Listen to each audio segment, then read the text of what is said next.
Hijaunya lembah, hijaunya lereng pegunungan. Seri 5 Pelangi di Langit Singasari.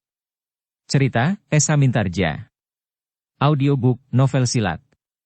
Bab 92. Dengan sangat berhati-hati mereka menyusup di antara gerumbul-gerumbul liar mengambil tempat yang memungkinkan mereka dapat mengamati regol padepokan itu. Namun di malam hari, mereka tidak dapat banyak melihat. Memang ada 1-2 orang yang keluar masuk regol. Tetapi sama sekali tidak menunjukkan sesuatu yang berarti. Kita tidak akan dapat melakukannya siang hari, berkata Tatas Lintang dengan suara sangat lambat. Mereka sudah mengenali wajah-wajah kita.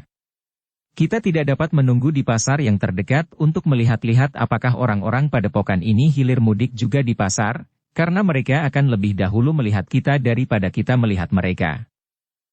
Ketiga orang anak-anak muda yang diakunya sebagai kemanakannya itu dengan mengangguk-angguk.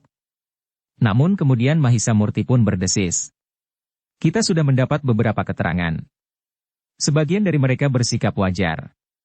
Namun sebagian yang lain nampak asing. Kita pun sudah melihat di antara 1-2 orang yang masuk dan keluar regol. Ada di antara mereka yang bersenjata tongkat. Tetapi ada juga yang tidak. Kita memang dapat menarik kesimpulan, berkata Tatas Lintang. Padepokan ini memang padepokan Suryantal. Tetapi perguruan lain telah hadir pula di dalam padepokan ini, justru mereka ternyata sangat berpengaruh. Bahkan mungkin lebih dari 1 padepokan, jawab Mahisa Murti. Namun menilik sikap orang tua yang bersenjata tongkat dan terdapat batu berwarna kehijauan itu di pangkalnya, ia masih tetap seorang yang memiliki kekuasaan dan wibawa. Aku kira orang itu termasuk orang dari perguruan Suryantal. Tatas Lintang mengangguk-angguk. Namun akhirnya ia berkata, memang tidak ada jalan lain daripada memasuki padepokan itu. Sejenak keempat orang itu terdiam. Yang kemudian bertanya adalah Mahisaura. Mungkin aku adalah seorang yang paling pengecut di antara kita. Tetapi aku pun seorang petugas yang terbiasa memperhitungkan langkah-langkah yang aku ambil. Karena itu aku ingin mendapat penjelasan. Jika kami berempat memasuki padepokan itu, sementara itu kita tahu bahwa di dalam padepokan itu terdapat sejumlah orang yang memiliki kemampuan tinggi serta sepasukan murid-murid mereka yang tentu juga memiliki ilmu, apakah kita akan dapat mencapai hasil sebagaimana kita harapkan? Aku yakin bahwa kalian bertiga, kecuali aku, memiliki ilmu yang tinggi. Tetapi kalian hanya bertiga. Jika ikut dihitung pula dengan aku, kita hanya berempat. Jika kita memasuki padepokan itu, apakah bukan berarti kita akan terjun ke dalam kandang dari segerombolan besar singa dan naga? Betapapun tinggi kemampuan kita namun akhirnya kita akan terbenam ke dalam mulut singa dan naga itu. Tatas Lintang mengangguk-angguk. Namun sebelumnya ia menjawab Mahisa Murti telah berkata. Bukan hanya kau Mahisaura. Aku pun mempunyai pertanyaan seperti itu. Bukan berarti kau pengecut. Tetapi kita berpikir wajar. Aku mengerti, berkata Tatas Lintang. Aku pun sependapat dengan pikiran itu. Namun agaknya kita tidak akan dapat kembali dengan sekedar keterangan bahwa kita sudah menemukan padepokan Suryantal.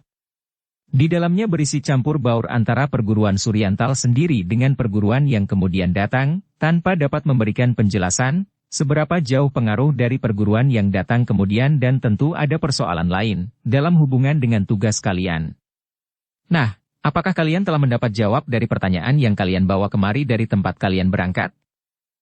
Ketiga orang yang diakunya sebagai kemanakannya itu hanya dapat mengangguk-angguk saja. Mereka memang belum mendapat hasil apapun dari tugas mereka kecuali sedikit gambaran tentang Suryantal. Namun dengan demikian, maka Mahisa Murti pun berkata, mungkin jawab itu memang belum aku dapatkan. Tetapi mungkin kami dapat menempuh jalan lain meskipun agak lama. Kami mencari dukungan pasukan untuk memasuki padepokan itu. Satu pemecahan yang bagus sekali, jawab Tatas Lintang. Namun jika itu kau lakukan, yang tentu akan memerlukan waktu yang lama, maka perubahan mungkin telah terjadi. Mungkin padepokan ini telah kosong atau mungkin padepokan ini telah berubah menjadi padepokan yang diisi dengan kewajaran orang menuntut ilmu lahir dan batin tanpa nafsu yang berlebihan untuk menguasai masalah keduniawian. Ketiga orang itu masih saja mengangguk-angguk. Sementara itu Tatas Lintang pun berkata, baiklah. Mungkin aku dapat menawarkan satu pemecahan. Apa yang mungkin kita lakukan? Bertanya Mahisa Murti. Tata Selintang tidak segera menjawab. Tetapi diamatinya Regol Padepokan itu dari kejauhan. Sejenak ia justru merenung, seolah-olah sedang mengendapkan persoalan yang bergejolak di dalam dadanya. Mahisa Murti. Mahisa Pukat dan Mahisa Ura pun di luar sadar mereka telah ikut menatap Regol itu. Meskipun malam gelap namun ketajaman penglihatan mereka mampu menembus selubung malam di seputar padepokan itu. Namun Tata Selintang agaknya masih merenungi kata-kata yang akan diucapkan. Untuk beberapa saat mereka hanya berdiam diri sambil mengamati Regol. Mereka tidak melihat lagi orang-orang yang bergerak keluar masuk Regol. Namun penglihatan batin mereka melihat bahwa di balik Regol itu tentu ada beberapa orang yang berjaga-jaga. Yang terdengar kemudian adalah desah Tata Selintang menarik nafas dalam-dalam. Ia pun kemudian telah memusatkan kemampuan untuk melihat dan mendengar keadaan di sekitarnya. Namun Tata Selintang pun kemudian yakin bahwa tidak ada orang yang ada di sekitar tempat itu. Sementara itu, ia sudah sampai pada satu batas yang tidak dapat ditembus lagi. Sampai kapanpun ia menunggu, maka seorang diri dan bahkan bersama ketiga orang yang disebutnya kemanakannya itu pun, ia tidak akan mampu menguasai padepokan yang isinya ternyata sulit untuk diperhitungkan sebelumnya. Keterangan tentang padepokan itu sangat beraneka macam. Namun pada umumnya mengatakan bahwa padepokan itu tidak hanya dihuni oleh satu perguruan saja. Dengan pengertian bahwa masing-masing pihak disertai dengan pengikutnya masing-masing. Karena itu, maka agaknya ia pun sudah sampai pada waktunya untuk melepaskan kemungkinannya yang terakhir, yang memungkinkannya untuk dapat menyelesaikan tugasnya. Sehingga dengan demikian maka Tata Selintang pun sampai pada satu langkah yang selama ini belum pernah dibayangkannya. Anak-anak muda, desis Tata Selintang kemudian. Sebaiknya kita tinggalkan tempat ini. Mungkin besok atau pada kesempatan lain kita akan dapat menemukan tempat yang lebih baik untuk mengamati keadaan. Seandainya sekarang kita lanjutkan pengintaian ini, maka aku kira sampai esok menjelang dini, kita tidak menemukan sesuatu yang menarik. Ketiga orang yang diakunya sebagai kemanakannya itu mengangguk. Mereka memang sependapat, sehingga karena itu, maka Mahisa Murti pun menjawab. Baiklah. Kita akhiri kerja kita malam ini. Kita menyingkir ke tempat yang lebih tenang dan lebih jauh dari kemungkinan untuk diketahui oleh orang-orang padepokan itu. Mahisa Pukat dan Mahisa Ura tidak membantah. Mereka pun kemudian dengan hati-hati telah bergeser meninggalkan tempat mereka. Keempat orang itu pun kemudian telah menyingkir ke tepi sebuah hutan kecil yang tidak terlalu lebat, tetapi jarang disentuh kaki manusia. Di tempat ini mereka sempat tidur bergantian meskipun masing-masing hanya sekejap. Ketika mereka sudah membenahi diri setelah matahari terbit, maka Mahisa Murti pun telah bertanya. Semalam kau mengatakan untuk menawarkan satu pemecahan tentang padepokan itu. Tetapi kau belum menyebutnya. Tata Selintang mengangguk-angguk. Katanya. Di sini kita lebih leluasa berbincang. Mahisa Murti mengiyakannya sambil mendesak. Jika demikian, katakan. Tata Selintang termangu-mangu sejenak. Namun kemudian katanya. Anak-anak muda. Biarlah aku berterus terang. Dalam keadaan seperti ini kita telah membentur pada satu keharusan untuk melakukan langkah terakhir yang dapat kita laksanakan untuk kepentingan tugas kita. Karena itu baiklah aku katakan, bahwa selama kita bergaul, maka aku telah mempercayai kalian sepenuhnya, bahwa kalian telah mengemban satu tugas tertentu untuk mengenali dan mengetahui lebih banyak tentang padepokan itu. Dengan demikian maka aku pun yakin bahwa tugas kita memang ketemu. Jika aku telah dengan sukarela memberikan kesempatan kepada kalian untuk menguasai salah satu kemampuanku yang kebetulan berarti bagi kalian, itu adalah sebagian dari wujud kepercayaanku. Dan kini kepercayaanku kepada kalian telah utuh, sehingga untuk kepentingan tugas ini, aku akan melakukan sesuatu yang barangkali tidak kalian duga sebelumnya. Apa yang akan kau lakukan? Bertanya Mahisa Pukat yang tidak sabar. Seperti yang kau pikirkan. Aku akan memanggil pasukan yang cukup kuat untuk memasuki padepokan itu, jawab Tata Selintang. Ketiga orang muda itu tertegun. Namun kemudian Mahisa Pukat pun bertanya. Pasukan apa dan dari mana? Apakah kau mempunyai pasukan? Jika yang kau lakukan itu seperti yang ingin kami lakukan, pergi ke Kediri atau Singasari, maka jawabnya akan sama saja dengan jawaban yang pernah kau berikan kepada kami. Aku dapat mengambil pasukan dari jarak yang lebih dekat, berkata Tata Selintang. Siapakah kau sebenarnya? Bertanya Mahisa Murti. Pertanyaan ini belum kau jawab, sementara itu kau sudah dapat meraba kedudukan kami. Tata Selintang menarik nafas dalam-dalam. Lalu katanya, jika kalian sependapat, aku akan mengambil pasukan dari Pakuan Lemah Warah. Pakuan Lemah Warah telatah Kediri, bertanya Mahisa Murti. Aku sependapat. Karena itu, marilah. Ya. Lemah Warah telatah Kediri. Pasukan Lemah Warah akan dapat membantu kita memasuki padepokan ini sementara Pakuan itu tidak terlalu jauh dari tempat ini. Jika kita berjalan terus dengan waktu beristirahat seperlunya, sehari semalam kita akan sampai. Dengan demikian, maka pasukan itu akan sampai di sini dalam waktu 2 hari 2 malam. Tetapi jika kita harus ke Kediri atau ke Singasari, maka jaraknya akan berlipat ganda, jawab Tata Selintang. Apakah kau salah seorang senapati dari Pakuan Lemah Warah? Bertanya Mahisa Pukat.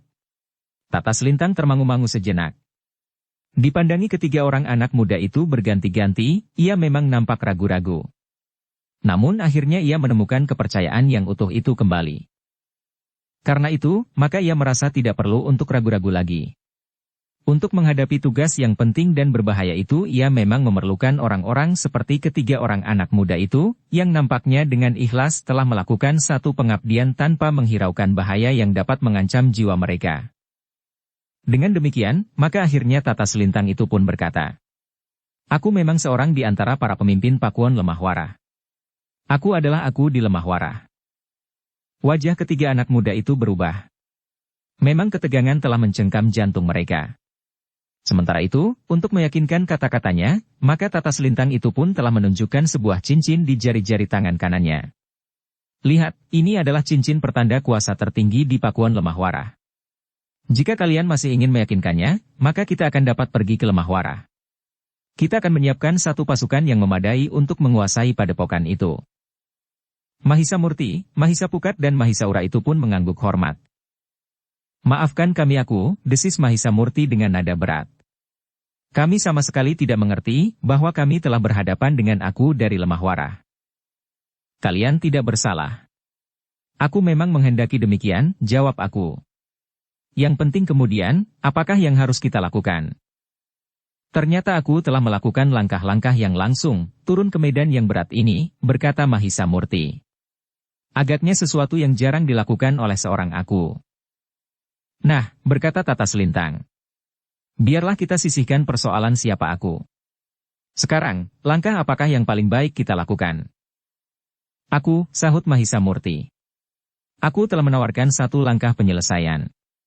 Kami menduga bahwa tidak ada jalan lain yang lebih baik dari jalan itu. Baiklah, berkata Tata Selintang. Jika demikian, maka agaknya kita harus segera menyiapkan pasukan itu. Apakah aku akan menempuh perjalanan kembali ke Lemah Warah? Bertanya Mahisa Murti. Aku akan berbicara dengan orang-orangku, jawab Tata Selintang. Jadi aku tidak sendiri? Bertanya Mahisa Pukat. Sekarang aku sendiri. Tetapi ada saatnya aku tidak sendiri, jawab Tata Selintang. Jadi demikian, segala sesuatunya terserah kepada aku, berkata Mahisa Murti. Bahkan kami pun akan menempatkan diri kami di bawah perintah aku pula. Namun hendaknya aku mengetahui bahwa kami pun sedang mengemban tugas dari Sri Baginda. Aku juga menjalankan tugas yang sama. Pangeran Singanarpada telah memberikan perintah yang sama kepadaku dan mungkin juga kepada kalian. Aku pun telah mendapat keterangan dari Pangeran Singanarpada tentang kalian. Tetapi Pangeran Singanarpada menyebut bahwa kalian hanya berdua saja. Namun tidak mustahil bahwa kalian telah datang bertiga. Dua di antara kalian kemudian aku ketahui memenuhi ciri-ciri yang disebutkan oleh Pangeran Singanarpada. Meskipun ada juga keraguan-raguan, bahkan kadang-kadang timbul niat untuk menolak kalian, tetapi akhirnya aku mulai percaya. Dan bahkan aku telah mempercayai kalian sepenuhnya. Ketiga orang yang diakunya sebagai kemanakannya itu pun mengangguk-angguk. Mereka pun percaya sepenuhnya dengan keterangan Tata Selintang yang kemudian mengaku sebagai aku dari Lemah Warah itu. Demikianlah, maka sejenak kemudian mereka pun telah bersiap meninggalkan tempat itu ketika Tata Selintang mengajaknya. Katanya, kita akan pergi ke pasar. Kita tidak akan mengamati orang-orang padepokan ini. Tetapi seandainya orang-orang padepokan ini justru melihat kita, maka kita pun tidak akan merasa keberatan. Keempat orang itu pun kemudian telah meninggalkan hutan itu menuju ke pasar terdekat. Mereka singgah di sebuah mata air kecil untuk membersihkan diri. Ketika mereka sampai di padukuhan, maka mereka pun telah mengamati orang-orang yang lewat di jalan-jalan yang masuk dan keluar dari padukuhan itu, sehingga akhirnya mereka melihat satu kemungkinan untuk mengikuti arah menuju ke pasar atau semacamnya. Agaknya orang-orang itu menuju ke pasar dengan barang-barang dagangan mereka, berkata Tata Selintang. Ketiga orang anak muda itu mengangguk. Hari memang masih pagi sehingga mereka memperkirakan bahwa orang-orang itu memang sedang menuju ke pasar. Ketika mereka mengikuti jalan itu pula, maka akhirnya mereka pun telah sampai ke pasar pula. Pasar yang cukup ramai dikunjungi orang. Untuk sesaat Tata Selintang memandang berkeliling. Namun akhirnya dilihatnya dua orang berdiri beberapa langkah daripadanya. Tata Selintang menggamit Mahisa Murti sambil berkata, dua orang itu adalah dua orang senapati Pakuan Lemahwara. Mahisa Murti menarik nafas dalam-dalam.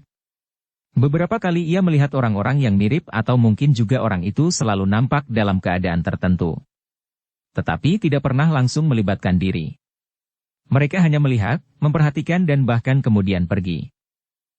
Namun ternyata bahwa orang-orang itu mempunyai hubungan dengan Tata Selintang.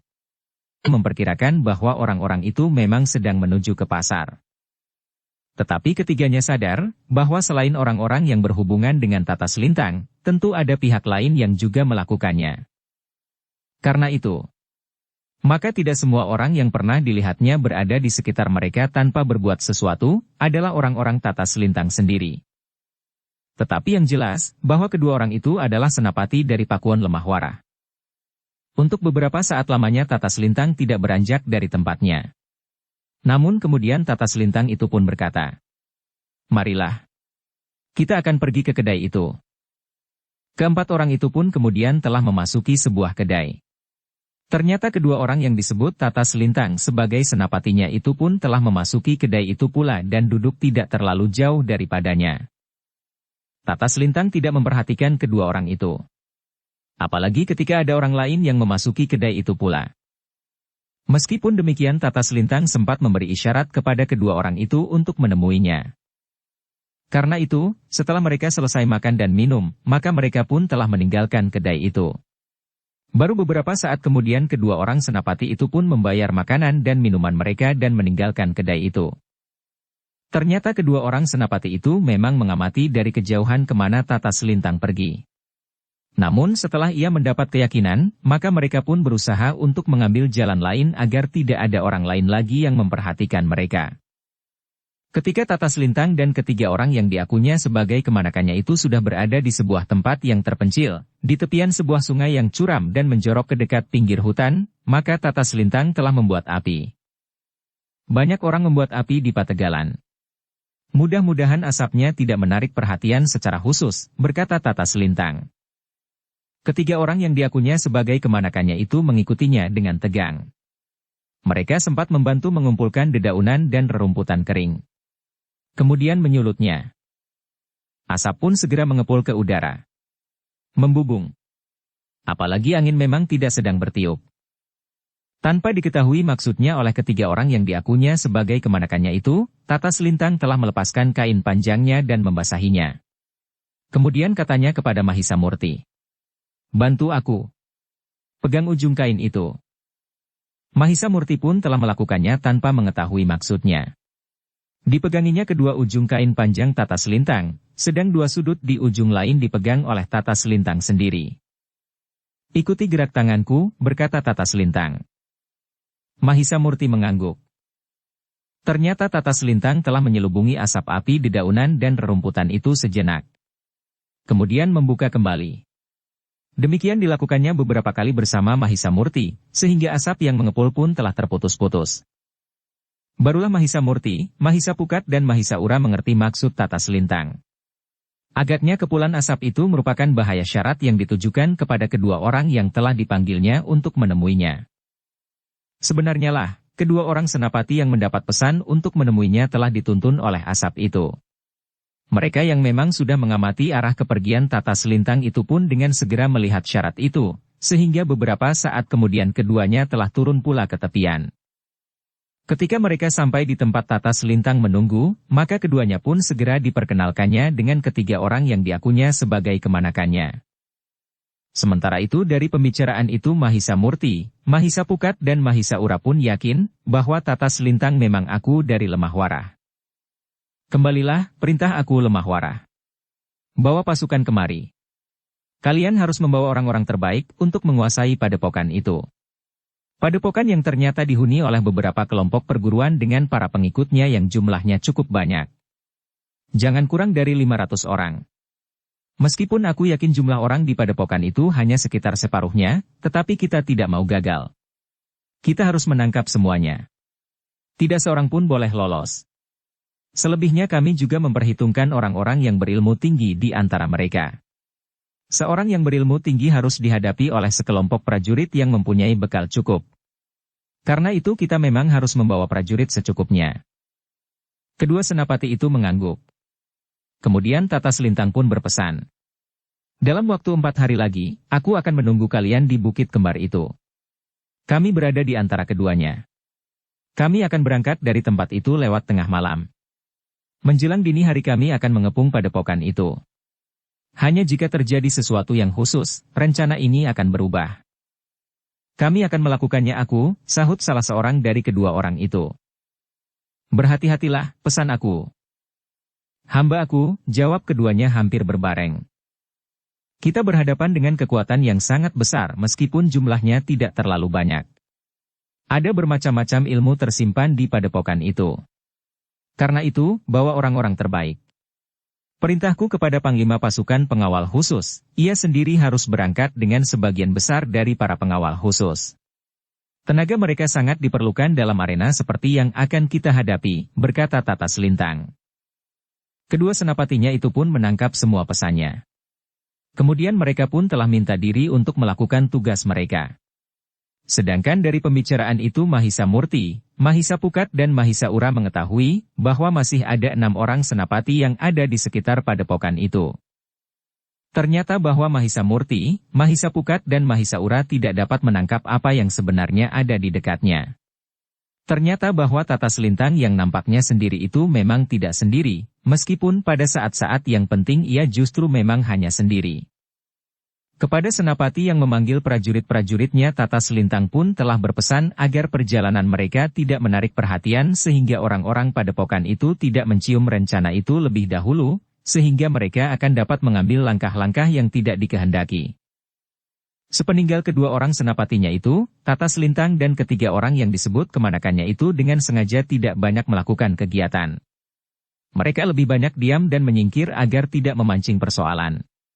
Mereka berusaha untuk sekedar mengamati dari kejauhan dan mempertahankan agar keadaan tetap seperti itu bagi padepokan yang menjadi sasaran pengintaian mereka, agar pada saat prajurit mereka datang, padepokan itu masih tetap dalam keadaannya.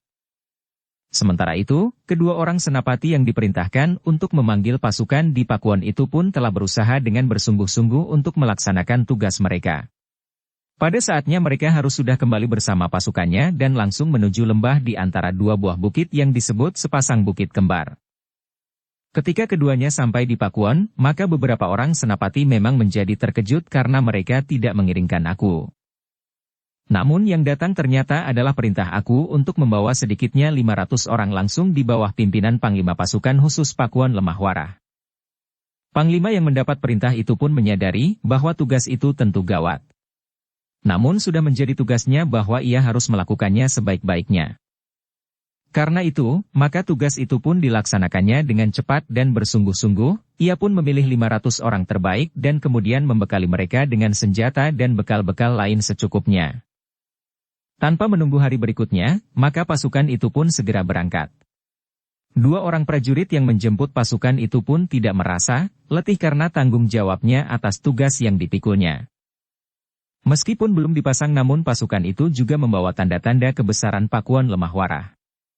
Mungkin tanda-tanda itu akan berguna jika mereka telah berada di lingkungan padepokan Suryantal.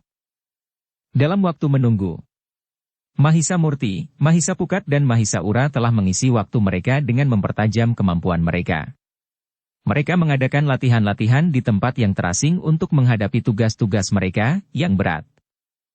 Ternyata dalam waktu menunggu itu, tidak terjadi sesuatu yang penting yang dapat merubah keadaan.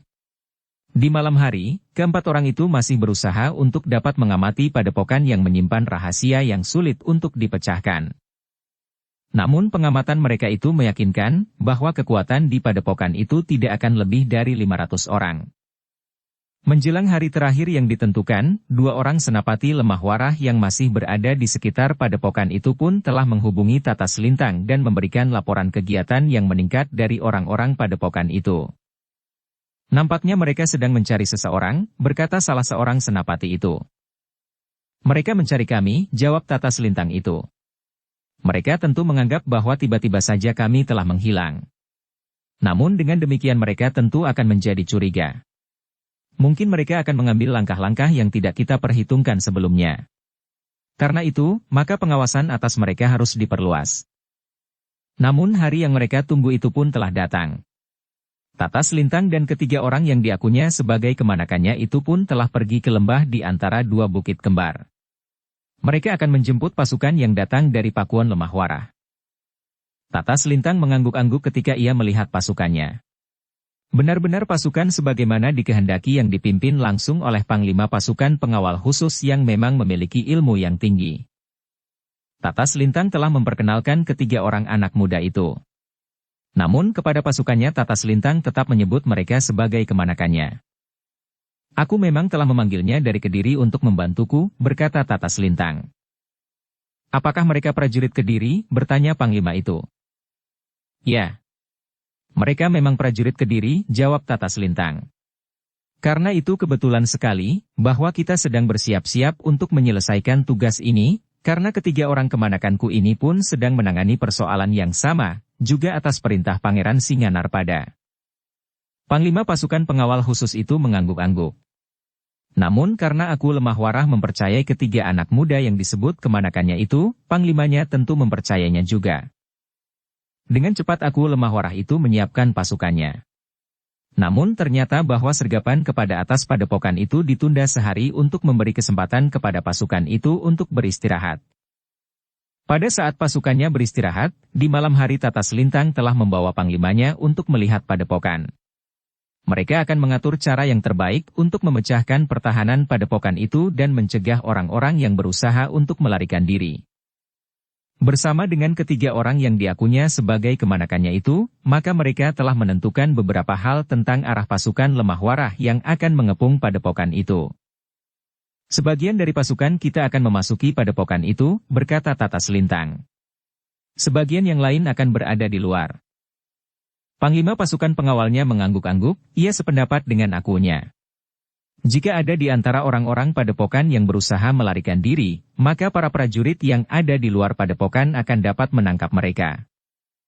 Kita jangan mengguncang sarang lebah, berkata Tata Selintang selanjutnya. Jika orang-orang padepokan itu sempat melarikan diri berpencaran, maka orang-orang itu merupakan orang yang sangat berbahaya. Mereka akan melepaskan dendam mereka kepada siapapun juga dan barangkali juga untuk hidup mereka, maka mereka akan menjadi benalu yang justru akan dapat membunuh tempat yang dilekatinya.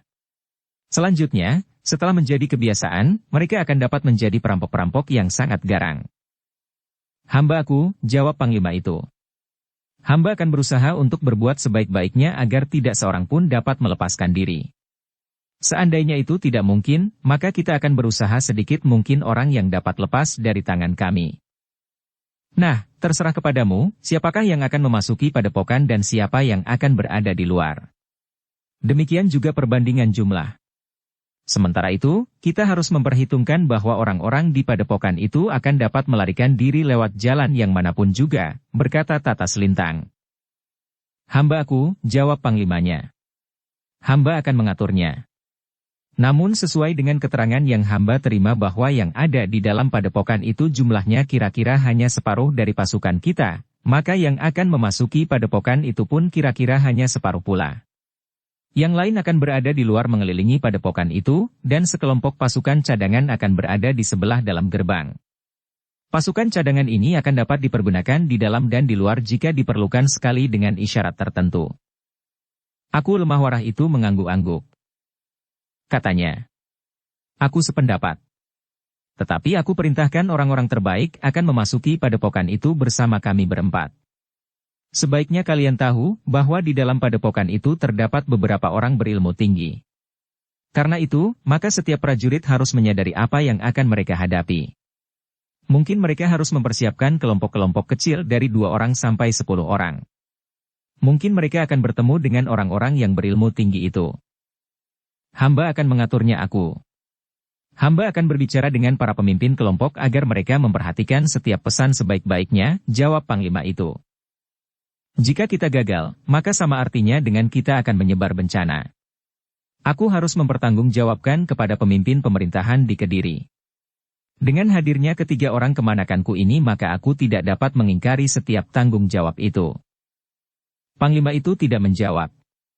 Tetapi pada wajahnya nampak kesungguhan tekadnya untuk melaksanakan perintah aku itu sebaik-baiknya.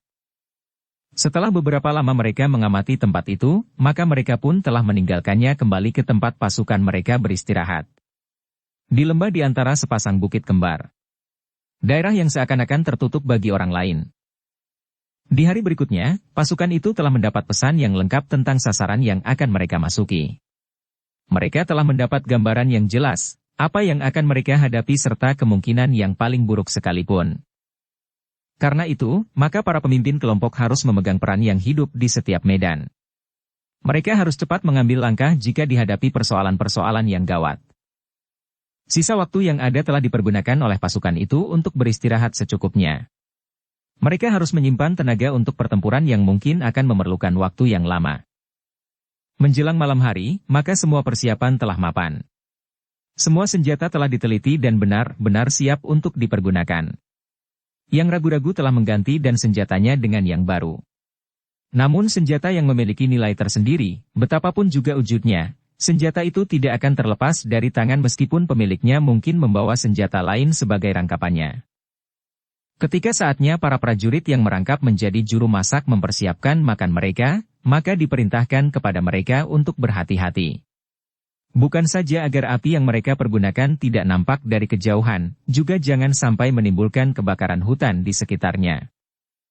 Setelah semua siap, maka pasukan itu pun telah menyusun diri menjelang tengah malam.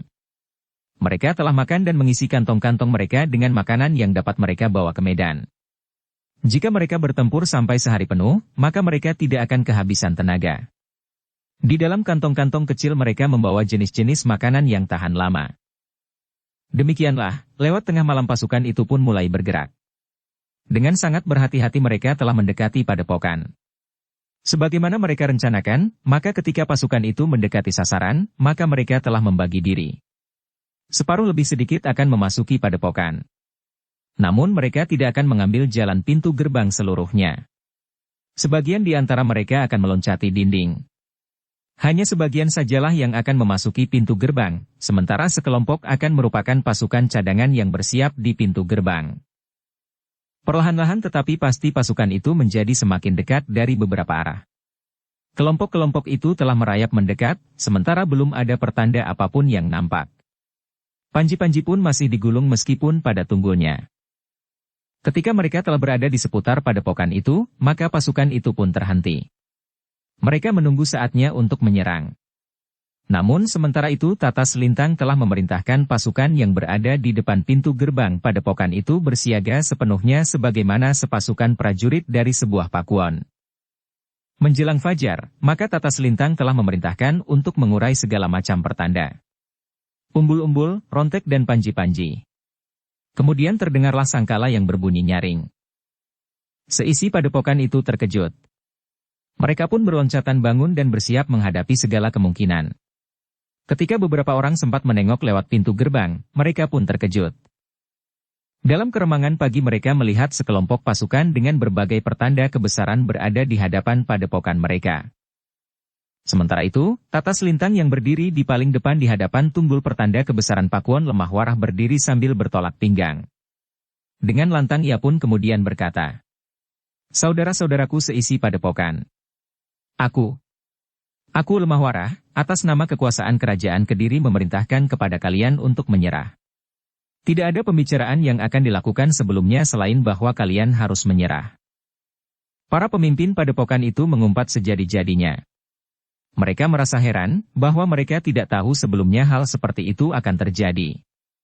Mereka sebelumnya selalu mengamati orang-orang yang mereka curigai.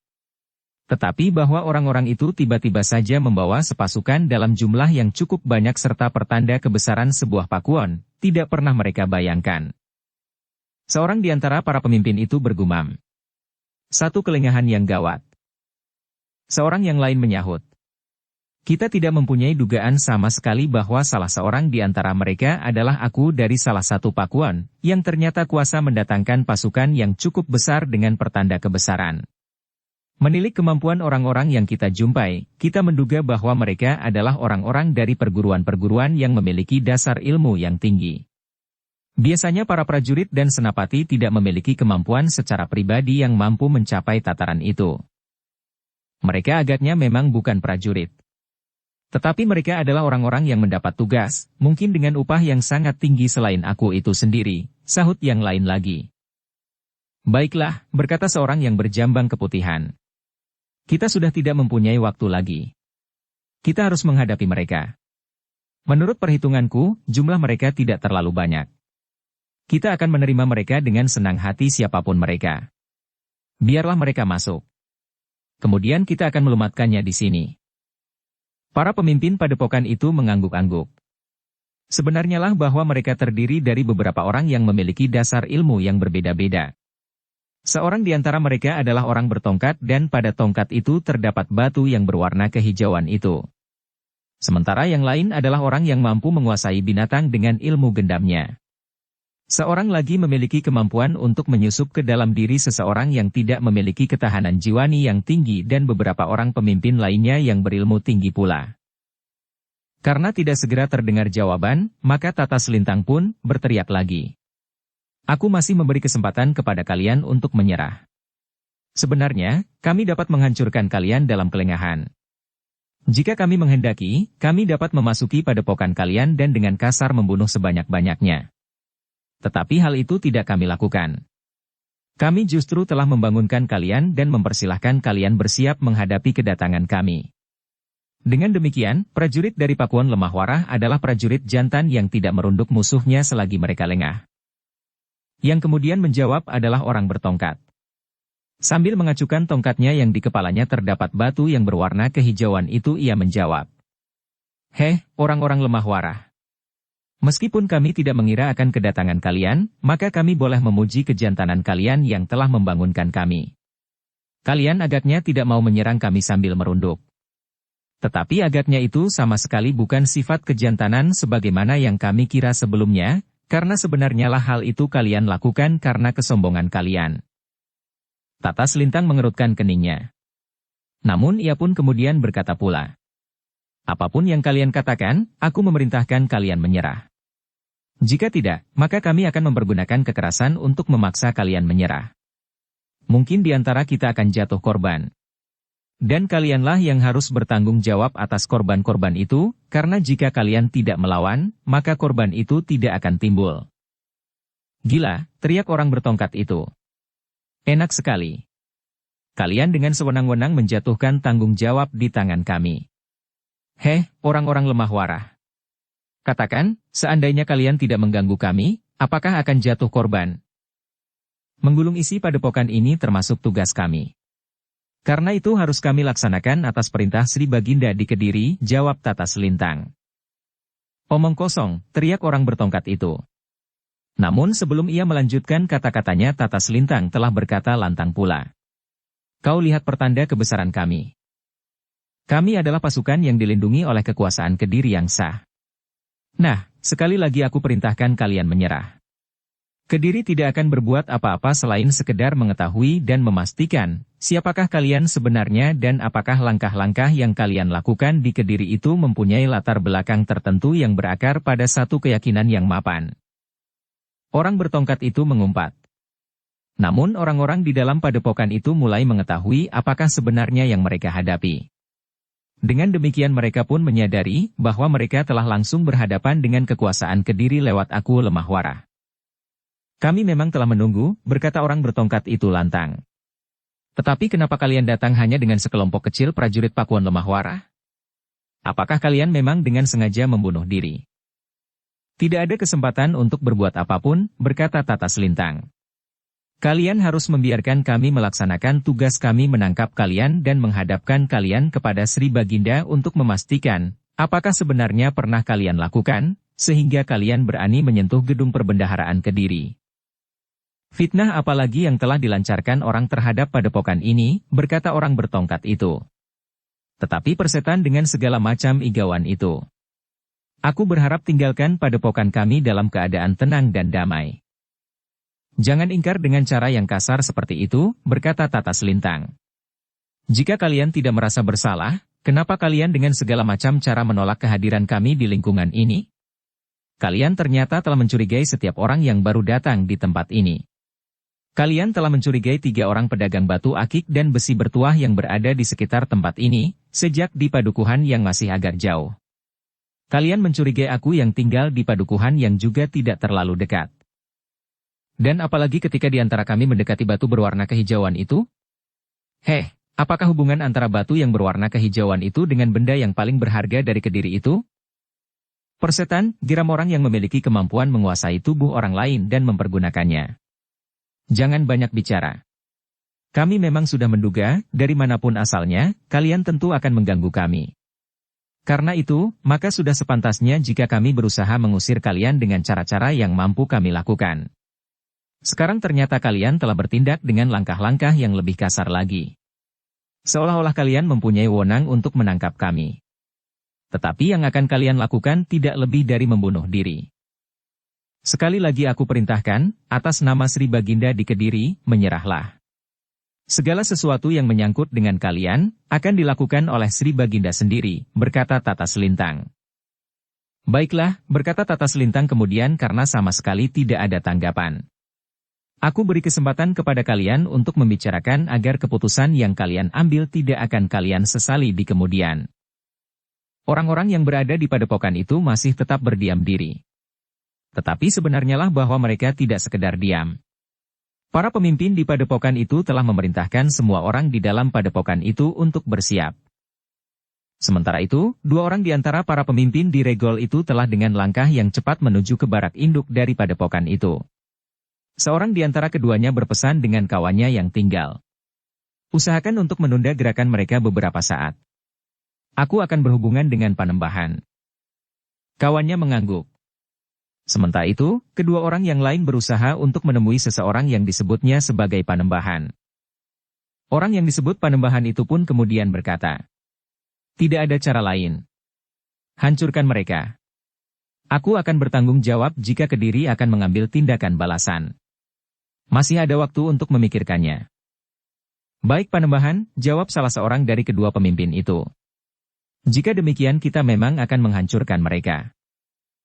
Demikianlah maka para pemimpin di padepokan itu telah mendapatkan satu keputusan. Mereka akan menghancurkan para prajurit Pakuan lemah warah yang akan memasuki padepokan itu. Karena orang-orang padepokan itu sama sekali tidak menghiraukan perintah Tata Selintang, maka aku lemah warah itu pun telah mengambil satu keputusan untuk menyerang padepokan itu. Dengan kelompok-kelompok yang berada di depan padepokan itu, maka Tata Selintang telah bersiap sepenuhnya. Sementara itu, sebenarnya lah pasukan Tata Selintang yang berada di seputar padepokan itu hampir tidak sabar lagi. Mereka tidak banyak mendengar pembicaraan antara Tata Selintang dengan orang-orang di padepokan itu. Namun akhirnya Tata Selintang pun sampai kepada batas kesabarannya. Katanya, "Aku tidak mempunyai waktu lagi. Jawablah sekarang perintahku. Menyerahlah." "Persetan," teriak orang bertongkat di padepokan itu setelah mendapat kepastian sikap Panembahan. "Marilah. Jika kalian ingin membunuh diri biarlah kami membantunya." Tata Selintang tidak bertanya lagi. Diperintahkannya 2 orang di antara prajuritnya untuk meniup sangkakala. Pertanda bahwa pasukan Tata Selintang itu harus bersiap untuk menyerang. Semua prajurit pun telah bersiap pula. Suara sangkakala telah menggema melingkari padepokan itu sehingga semua prajurit telah mendengarnya. Dengan tegang mereka menunggu isyarat berikutnya, sebagai pertanda untuk menyerang. Ketegangan pun segera telah meningkat. Semua senjata telah bergetar di tangan. Dan kaki pun telah bersiap untuk meloncat. Tata Selintang masih menunggu sejenak, ia memberi kesempatan semua prajuritnya berada pada kesiagaan tertinggi sebelum isyarat menyerang dibunyikan. Ketika menurut perhitungan Tata Selintang semuanya telah bersiap, maka ia telah memerintahkan untuk sekali lagi meniup sangkakala. Demikianlah ketika suara sangkakala itu menggema, maka pasukan dari Lemah Warah itu pun telah meloncat menyerang. Yang bergerak lebih dahulu adalah mereka yang berada di depan pintu gerbang padepokan itu. Beberapa kelompok kecil dengan kelengkapan pertanda kebesaran Pakuwon Lemah Warah, serta pelimpahan kuasa Kediri telah bergerak dengan cepat menuju ke pintu gerbang. Namun di pintu gerbang itu para penghuni padepokan itu pun telah bersiap pula. Bahkan di sebelah-menyebelah gerbang, beberapa orang telah siap di atas dinding dengan busur dan anak panah. Orang-orang padepokan itu sama sekali tidak merasa gentar melihat kehadiran pasukan yang tidak begitu banyak itu. Bahkan beberapa orang di antara mereka sempat menjadi heran bahwa pasukan yang itu telah membawa pertanda kebesaran Lemah Warah dan bahkan Kediri. Sejenak kemudian maka di depan pintu gerbang itu pun telah terjadi benturan antara kedua pasukan. Orang-orang padepokan itu menunggu dengan tenang di pintu gerbang. Mereka yakin, jika pasukan Lemah Warah itu tidak menyingkir, maka mereka akan membunuh sampai orang yang terakhir. Dalam pertempuran itu, Tata Selintang, Mahisa Murti Mahisa Pukat, Mahisa Ura dan Panglima pasukan pengawal khusus dari Lemah Warah telah langsung melibatkan diri. Untuk memasuki pertempuran, mereka masih belum mempergunakan kemampuan ilmu mereka yang gegirisi. Tetapi mereka masih mempergunakan senjata sewajarnya sebagaimana para prajurit yang lain. Di tangan Tata Selintang digenggam sebatang tombak pendek, sementara Mahisa Murti, Mahisa Pukat dan Mahisa Ura telah mempergunakan pedang pilihan sedangkan Panglima pasukan khusus Pakuwon Lemah Warah itu telah mempergunakan sebilah luwuk yang besar dengan perisai di tangan kiri. Dengan kemampuan olah senjata yang tinggi, maka mereka telah berusaha untuk memecahkan pertahanan orang-orang padepokan itu, sementara para pemimpin padepokan itu pun belum sempat mempergunakan kemampuan ilmu mereka karena benturan yang hiruk-pikuk. Namun akhirnya, pemimpin padepokan itu telah memerintahkan agar orang-orangnya menahan agar pasukan Lemah Warah tidak sempat memasuki padepokan. Usir mereka keluar, teriak orang bertongkat. Kita akan membunuh mereka di luar padepokan. Jangan kotori padepokan ini dengan darah mereka. Orang-orang padepokan itu telah berusaha justru mendesak pasukan Lemah Warah. Orang-orang yang berdiri di atas dinding padepokan sebelah menyebelah regol telah berusaha untuk mendesak pasukan Lemah Warah dengan anak panah. Namun para prajurit Lemah Warah mampu melawan anak panah yang meluncur seperti hujan. Sebagian dari mereka mempergunakan perisai sementara yang lain mampu menangkis anak panah yang meluncur itu dengan senjata-senjata mereka. Pertempuran di pintu gerbang itu pun semakin lama menjadi semakin sengit. Para pemimpin padepokan itu pun telah berada di pintu gerbang pula. Jika para pemimpin dari Lemah Warah itu mendesak orang-orang padepokan itu, maka para pemimpin merekalah yang akan menahannya. Namun orang-orang padepokan itu terkejut ketika mereka mendengar sekali lagi suara sangkakala. Suara yang nyaring memekik menggetarkan udara. Apalagi yang akan terjadi, bertanya orang-orang padepokan itu. Sebenarnya lah perintah itu diperuntukkan bagi para prajurit yang berada di seputar padepokan. Tata Selintang telah memerintahkan 2 orang peniup sangkakala, bahwa mereka harus membunyikannya pada saat pasukan di pintu gerbang itu sudah terlibat dalam pertempuran. Sejenak kemudian orang-orang padepokan itu tercenung. Mereka mendengar sorak yang mengguntur di sekitar padepokan mereka. Namun mereka terlambat menyadari bahwa serangan dapat saja datang melalui segala arah. Karena itulah, maka orang-orang padepokan itu tidak siap menerima serangan itu. Orang-orang yang bertugas berjaga-jaga di sudut padepokan. Memang melihat orang-orang yang kemudian berloncatan dari balik gerumbul-gerumbul dan langsung meloncati dinding padepokan. Pertempuran memang telah terjadi. Orang-orang padepokan yang lain, yang sempat menarik diri dari sekitar pintu gerbang telah berusaha untuk menyongsong mereka. Tetapi para prajurit Lemah Warah sebagian telah berhasil memasuki padepokan. Sejenak kemudian memang terjadi kekacauan di dalam padepokan. Beberapa orang pemimpin yang berada di sekitar Regol memang telah menarik diri untuk mengatasi keributan yang terjadi. Namun para prajurit lemah warah yang berada di dalam padepokan telah memencar dan menyerang isi barak-barak yang tersisa. Dengan demikian maka pertempuran telah merata. Sebagian dari prajurit lemah warah telah menuju ke pintu gerbang. Mereka telah menyerang orang-orang padepokan yang berkumpul di belakang pintu gerbang untuk menunggu pasukan lemah warah. Namun ternyata bahwa mereka telah mendapat serangan justru dari arah belakang mereka. Sementara itu, sebagian dari prajurit lemah warah memang masih berada di luar padepokan. Mereka mendapat tugas untuk menjaga agar tidak ada seorang pun yang dapat lolos. Namun jika diperlukan mereka akan dapat ditarik untuk memasuki padepokan itu juga. Untuk beberapa saat yang terjadi adalah perang berubuh. Perang yang hiruk-pikuk. Semakin lama maka arena pun menjadi semakin luas. Bahkan kemudian pertempuran pun terjadi di seluruh sudut padepokan. Orang-orang padepokan yang semula berada di sekitar pintu gerbang telah memencar pula untuk melawan para prajurit lemah warah. Demikian pula para pemimpin padepokan itu. Mereka pun telah berpencar untuk mengatasi kebingungan yang untuk sementara terjadi di padepokan.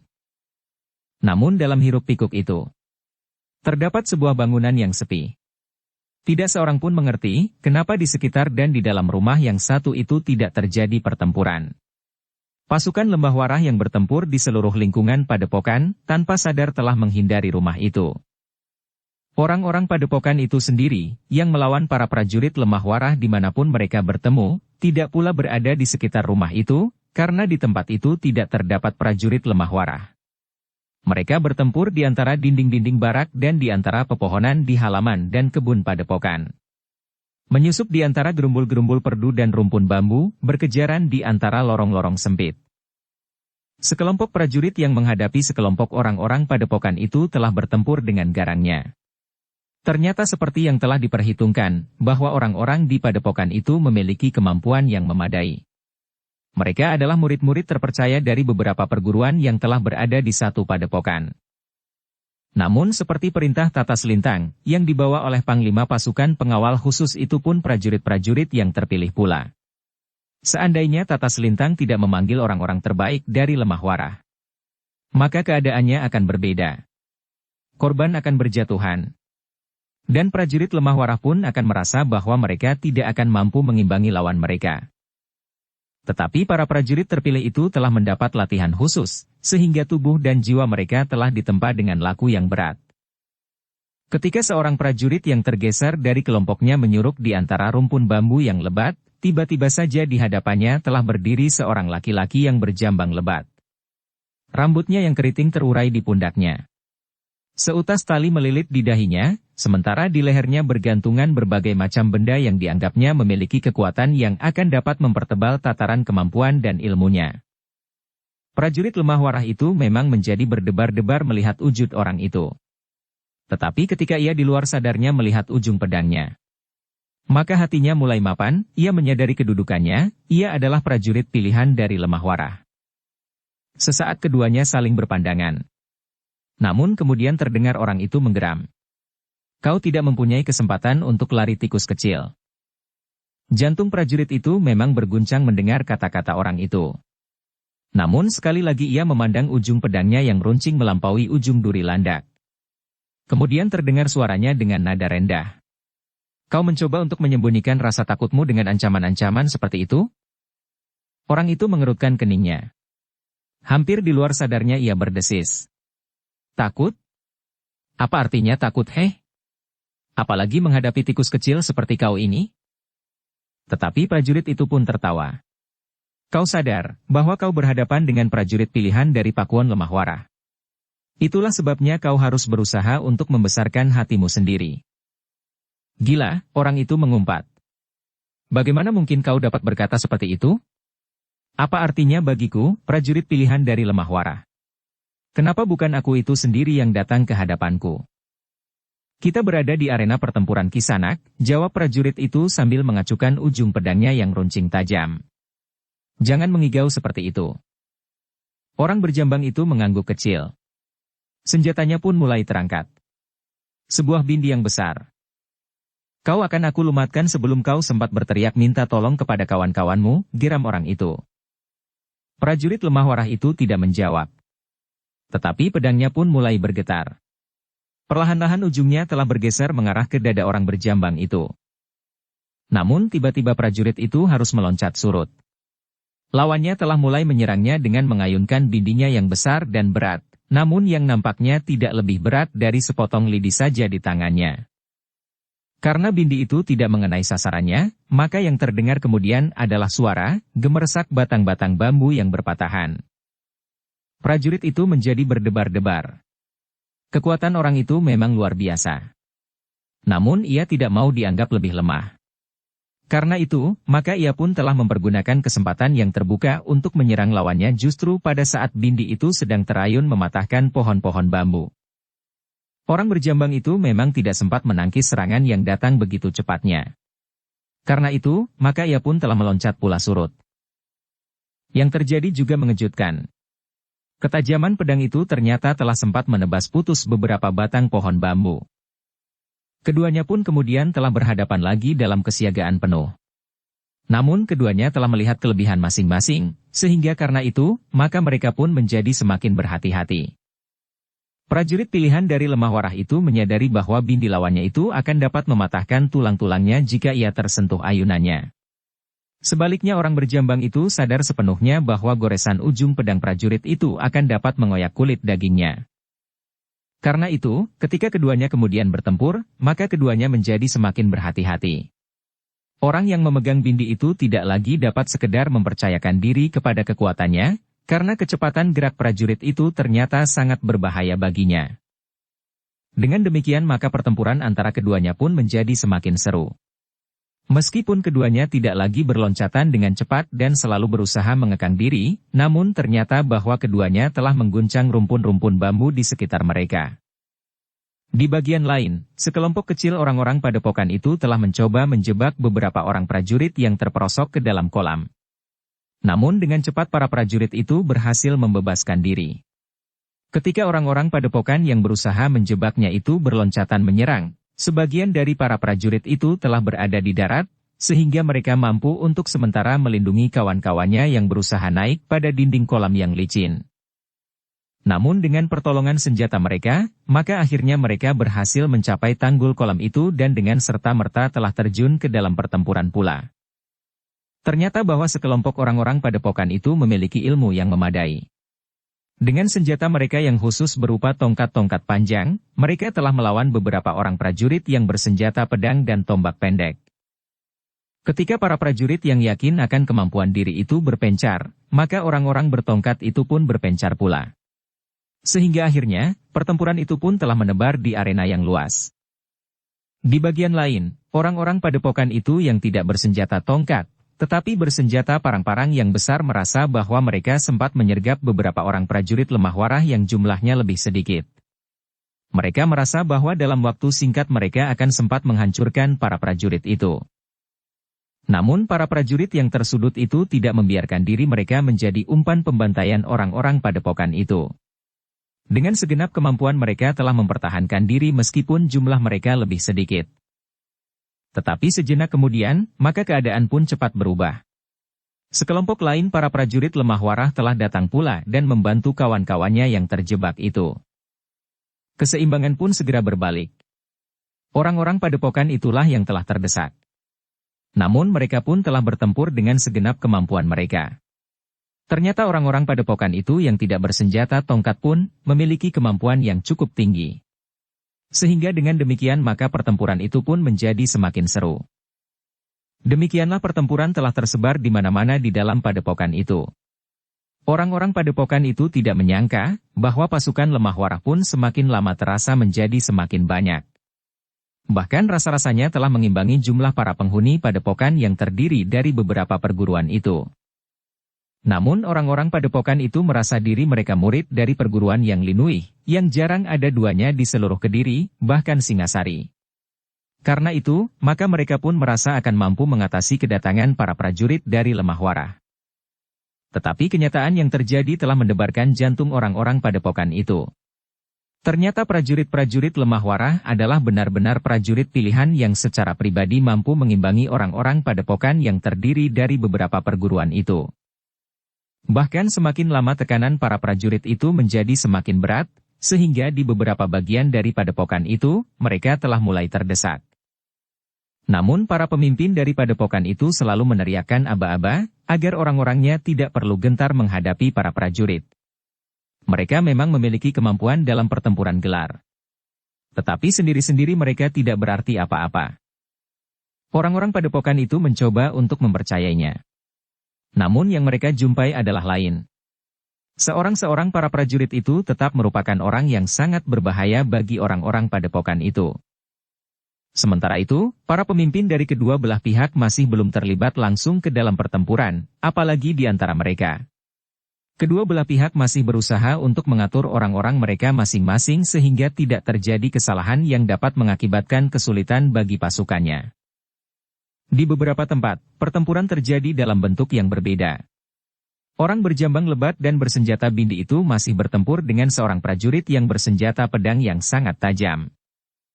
Sementara sekelompok orang-orang padukuhan itu mencoba bertahan dari sergapan sekelompok prajurit yang lebih banyak jumlahnya.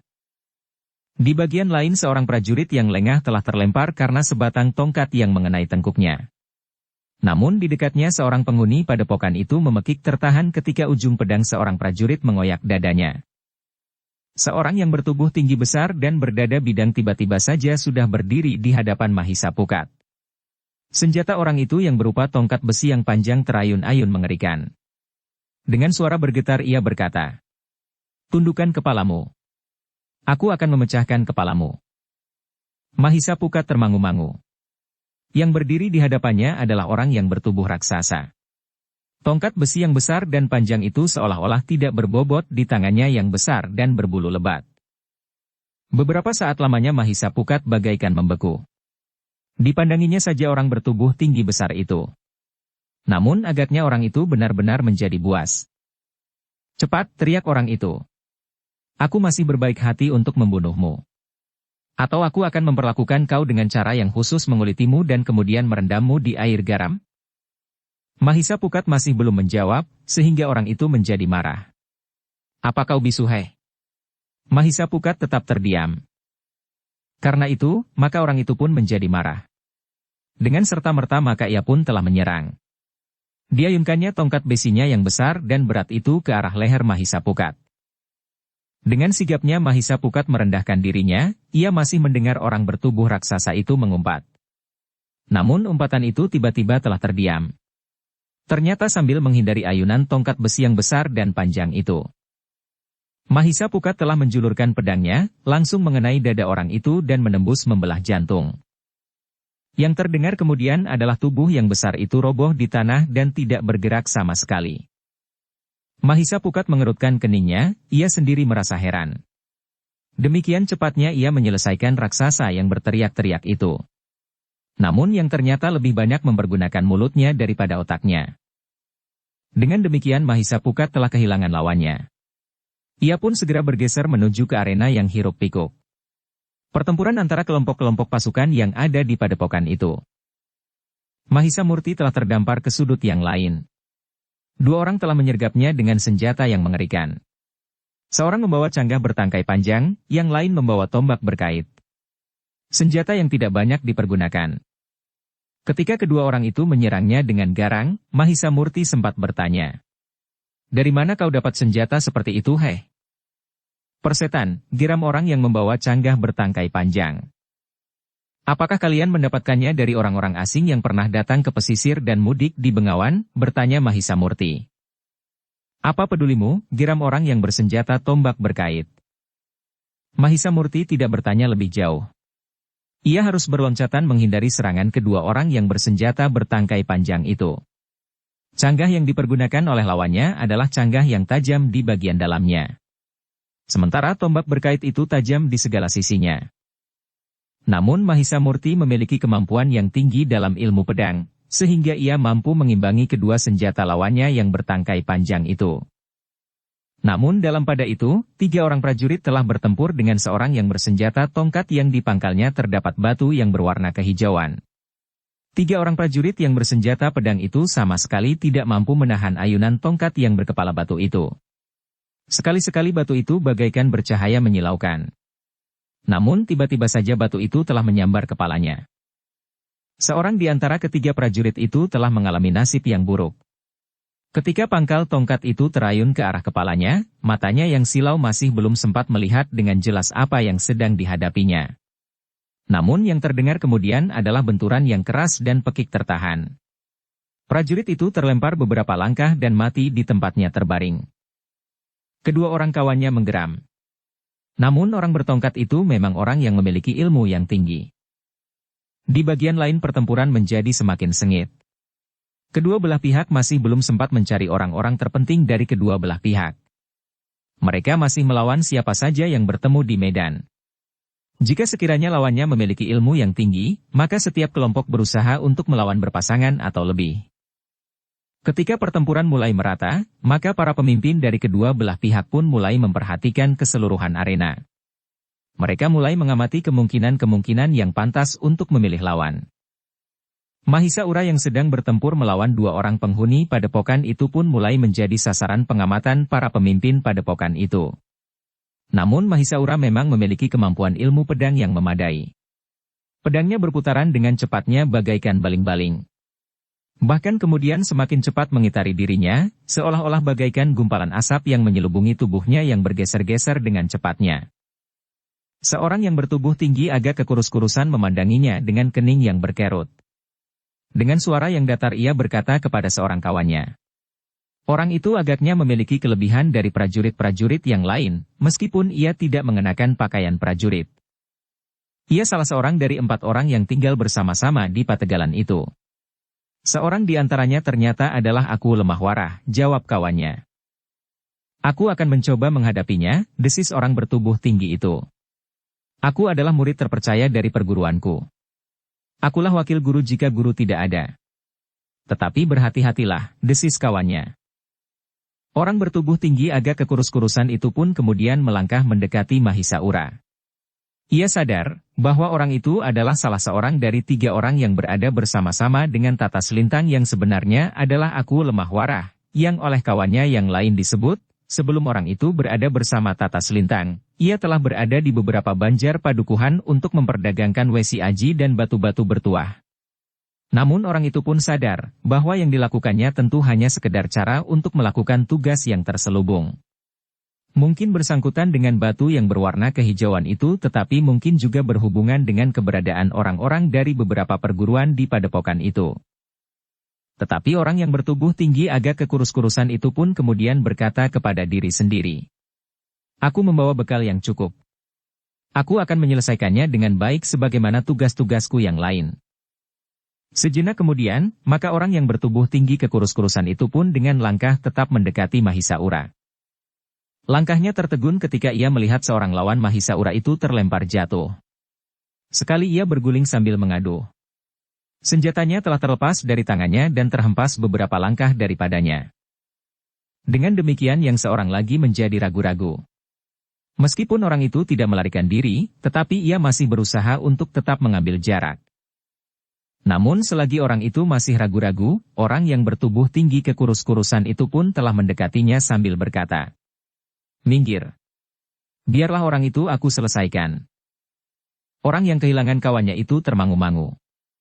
Namun ia mengerti bahwa orang yang bertubuh tinggi kekurus-kurusan itu adalah seorang yang berilmu tinggi. Karena itu, maka ia pun tidak membantah. Bahkan ada semacam rasa terima kasih di dalam hatinya, bahwa dengan demikian ia sudah terlepas dari lawannya yang mendebarkan itu. Mahisaura pun tertegun sejenak. Dipandanginya orang yang melangkah mendekatinya. Dengan bekal pengetahuan tentang olah kanuragan, maka Mahisaura pun dapat mengenali bahwa orang itu tentu memiliki kelebihan dari orang kebanyakan. Sehingga karena itu, maka ia pun merasa harus berhati-hati menghadapinya. Sambil menarik nafas dalam-dalam orang bertubuh tinggi itu bertanya dengan nada berat. "Siapakah kau sebenarnya, Kisanak?" "Namaku Mahisaura," jawab Mahisaura itu. "Kau berasal dari mana dan apakah tujuanmu yang sebenarnya memasuki padepokan ini dengan tingkah yang kasar?" bertanya orang bertubuh tinggi itu pula. Pertanyaan yang tidak perlu, jawab Mahisaura. Pemimpinku telah mengatakan segalanya. Dan kau pun harus tahu, bahwa aku adalah salah seorang dari prajurit lemah warah. Orang bertubuh tinggi itu mengangguk-angguk. Namun ia pun menggeram. Baiklah. Aku percaya. Tetapi jangan menyesal jika kau kemudian mati dan tidak seorang pun yang dapat menyebut tentang kau yang sebenarnya lagi. Aku sudah mengatakan yang sebenarnya, jawab Mahisaura. Sekarang, apa maumu? Aku tidak akan bertanya siapa namamu dan dari perguruan mana kau datang sebelum berada di padepokan ini, karena kau tentu akan mengatakan yang tidak sebenarnya sebagaimana kau menganggap demikian pula yang aku lakukan. Baiklah, berkata orang bertubuh tinggi itu. Kita akan bertempur. Siapakah di antara kita yang akan mati di sini? Kau atau aku? Mahisaura mengangguk-angguk. Katanya, aku tidak datang untuk sekedar mati di sini. Karena itu, aku akan memilih membunuhmu. Orang bertubuh tinggi itu menggeram. Kemudian diacungkannya senjatanya, sebuah kapak bermata rangkap sambil berkata, baiklah. Marilah kita buktikan, siapakah yang akan mati. Mahisaura tidak menjawab. Dia matinya senjata lawannya yang tidak banyak dipergunakan orang itu. Namun agaknya orang-orang padepokan itu lebih senang mempergunakan senjata yang khusus. Sejenak kemudian kapak bermata dua itu pun mulai terayun. Mula-mula perlahan saja. Sekedar ancang-ancang. Namun kemudian gerak itu pun menjadi semakin cepat.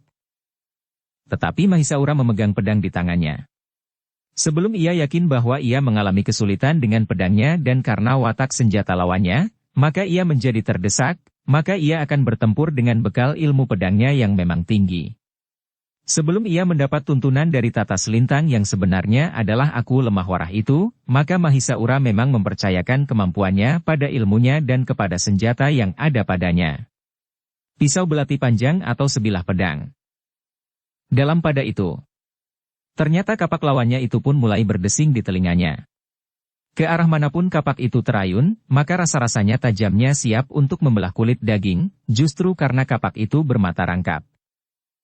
Mahisaura melangkah surut untuk mengambil jarak. Dicobanya untuk mengenali sifat senjata lawannya.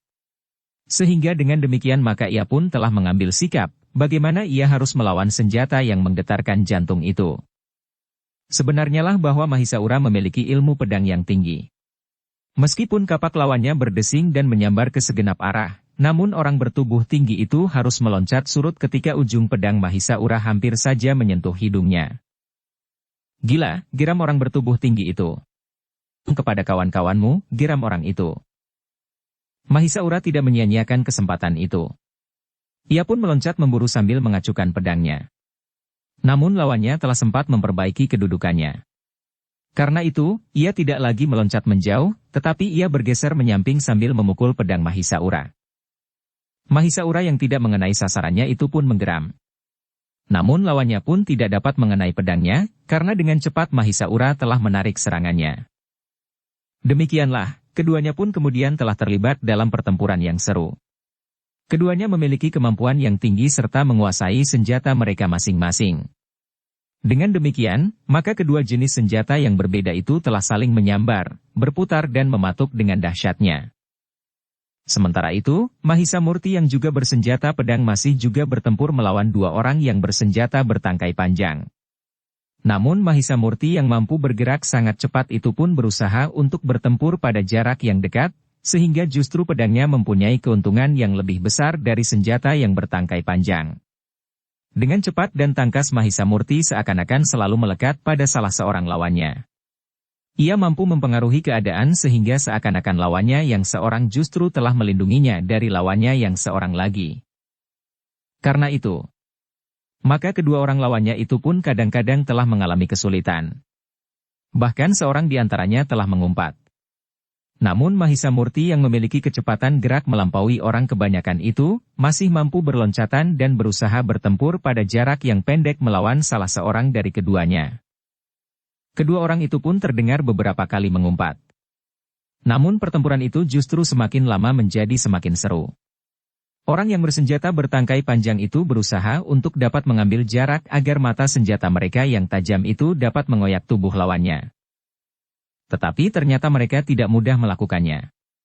Mahisa Murti yang menyadari sifat senjata lawannya pun telah berusaha untuk menghindarinya.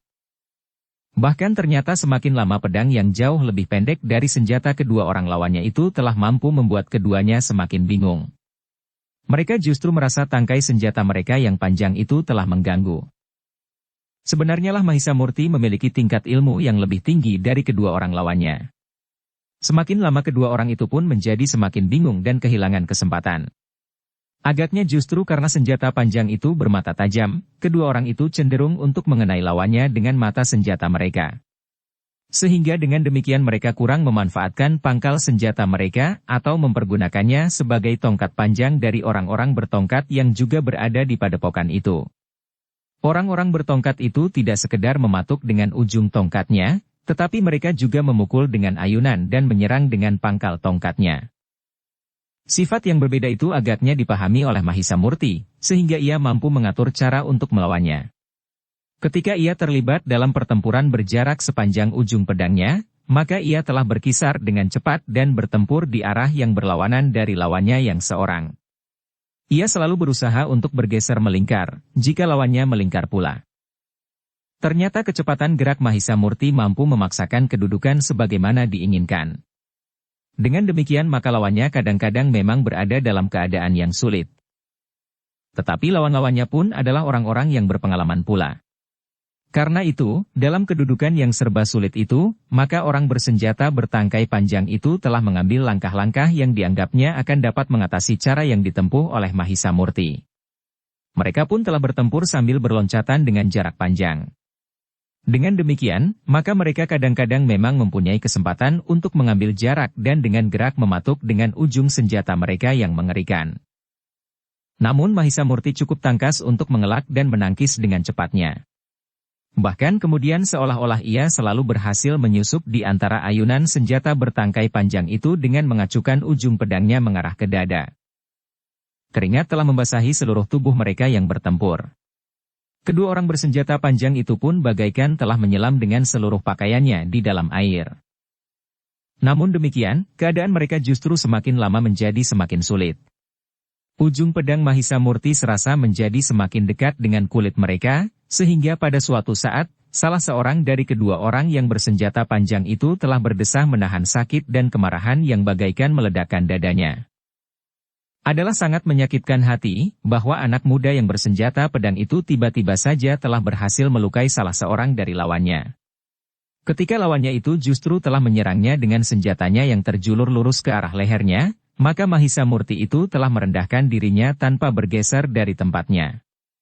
Pada saat yang demikian, maka pedangnya telah terjulur lurus dan menyentuh pundak lawannya, justru pada saat senjata lawannya berdesing di atas kepadanya.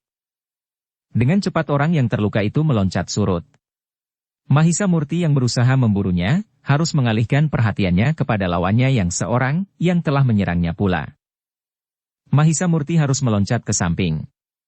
Ketika senjata lawannya itu terayun, maka Mahisa Murti telah menangkisnya dengan pedangnya. Dengan kemampuan ilmu pedang yang tinggi, didorong oleh tenaga cadangannya yang mapan, maka Mahisa Murti telah memutar pedangnya pada benturan di saat ia menangkis serangan lawannya itu. Senjata lawannya bertangkai panjang itu bagaikan dihisap oleh tenaga yang kuat sekali. Hampir saja senjata itu terlepas dari tangan lawan Mahisa Murti itu. Untunglah, ia mampu berpegang kuat-kuat pada pangkalnya, sementara kawannya yang terluka telah mampu menguasai diri dan sambil menggeram menyerang Mahisa Murti, sehingga ia masih belum sempat berhasil melemparkan senjata lawannya yang seorang. Hampir saja, desis Mahisa Murti. Jika aku mendapat kesempatan sesaat lagi, agaknya aku akan berhasil merenggut senjata itu. Omong kosong, lawannya berteriak. Kau jangan terlalu merasa dirimu besar dengan kemenangan-kemenangan kecil yang tidak berarti sama sekali itu. Mahisa Murti tidak menjawab. Tetapi ia mengambil kesempatan untuk meloncat mendekatkan diri kepada lawannya yang telah terluka dan mengambil tempat dan kedudukan sebagaimana pernah terjadi. Mahisa Murti itu berusaha berputaran berseberangan dengan lawannya yang seorang lagi, sehingga sulit bagi lawannya itu untuk menyerang bersama-sama. Namun sekali lagi lawannya berusaha pula untuk memecahkan kedudukan yang tidak menguntungkan mereka itu. Dengan tangkas orang bersenjata bertangkai panjang itu berloncatan, sehingga mereka berada dalam satu garis yang sepihak dengan Mahisa Murti. Tetapi usaha keduanya selalu gagal. Bahkan kecepatan pedang Mahisa Murti yang membingungkan itu sekali lagi telah mematuk lengan lawannya yang seorang, sehingga dengan demikian maka keduanya pun telah terluka-luka itu telah membuat kedua orang lawannya bertambah marah.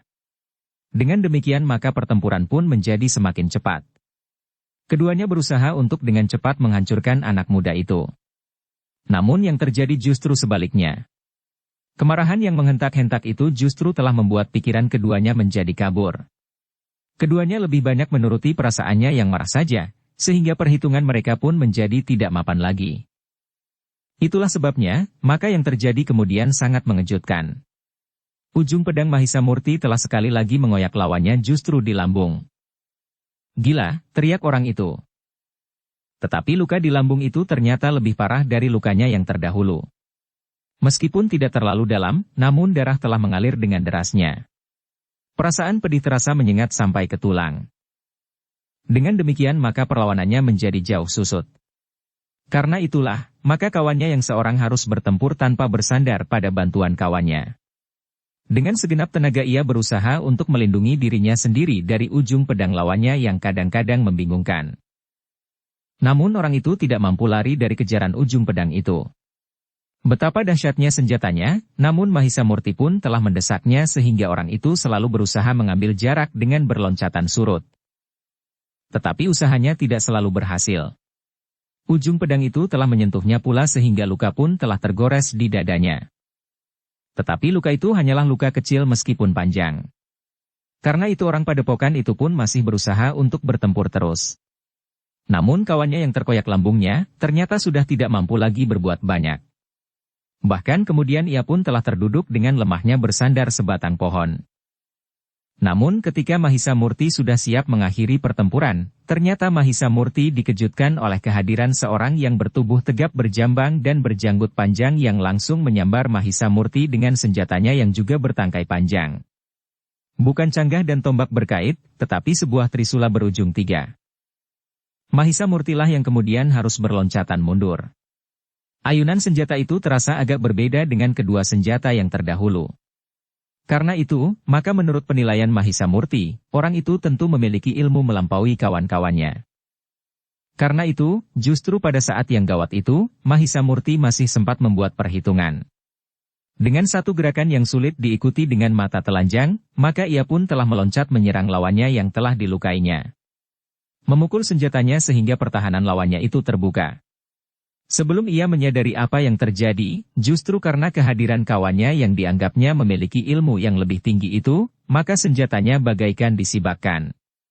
Ujung pedang lawannya itu menyusup dengan cepat dan sebelum orang itu sempat mengelak, maka ujung pedang itu telah mematuknya. Orang itu masih berusaha mengelak.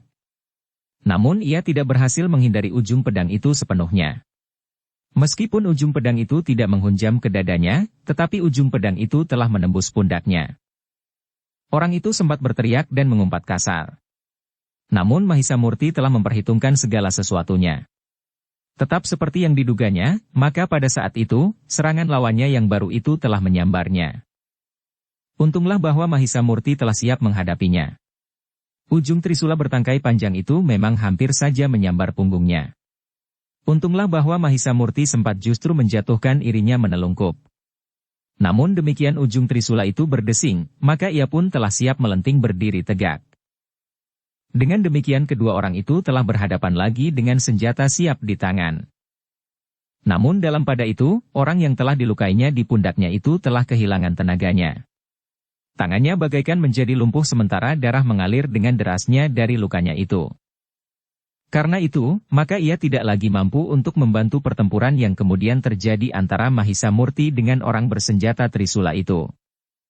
Ternyata bahwa orang yang mempergunakan trisula bertangkai panjang itu memang seorang yang memiliki ilmu yang tinggi. Meskipun ia hanya seorang diri menghadapi Mahisa Murti, namun putaran trisulanya terasa menimbulkan pusaran angin yang menyentuh wajah Mahisa Murti. Dengan demikian Mahisa Murti dapat menilai betapa kuatnya tenaga orang itu.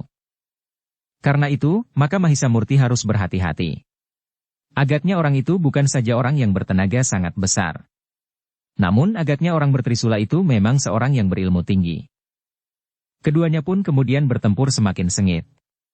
Keduanya berloncatan semakin cepat dengan putaran senjata semakin cepat pula.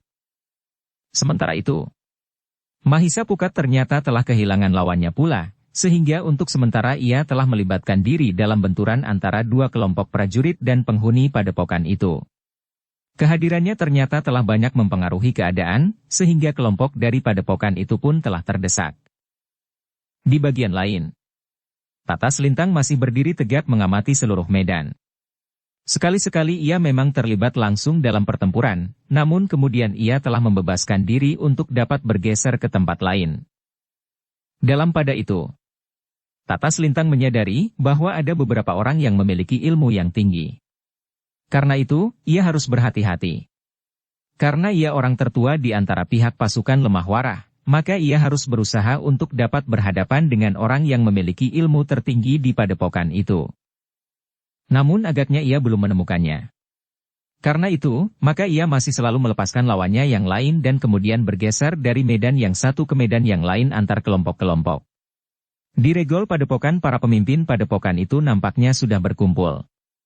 Namun ketika mereka menyadari bahwa pasukan Lemah Warah masuk ke padepokan itu dari segala arah, maka para pemimpin itu telah menyebar dan berada di seluruh sudut padepokan itu. Mudah-mudahan Mahisa Murti dan Mahisa Pukat pun berhasil menemukan mereka, berkata Tatas Lintang di dalam hatinya. Meskipun keduanya masih sangat muda, tetapi Tatas Lintang percaya bahwa keduanya akan dapat mengatasi kesulitan. Bagi Tatas Lintang yang agak mendebarkan adalah Mahisa Ura. Namun agaknya ia pun meningkatkan ilmunya sehingga meskipun padepokan itu kemudian menjadi kancah peperangan yang mendebarkan, namun agaknya ia akan dapat berusaha untuk menjaga dirinya sendiri.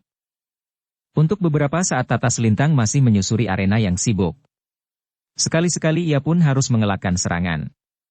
Namun prajurit Lemah Warah yang melihatnya segera mengambil alih mereka yang telah menyerang Tatas Lintang itu. Namun dalam pada itu, di bagian lain dari padepokan itu, seorang yang bertongkat panjang dan di pangkalnya terdapat batu berwarna kehijauan, telah menyapu lawan-lawannya tanpa ampun. Beberapa orang prajurit terpilih harus bersama-sama menghadapinya untuk membatasi geraknya.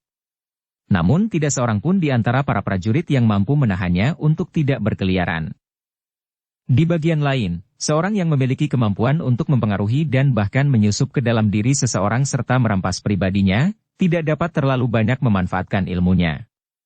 Lawan terlalu banyak untuk dipergunakannya satu demi satu.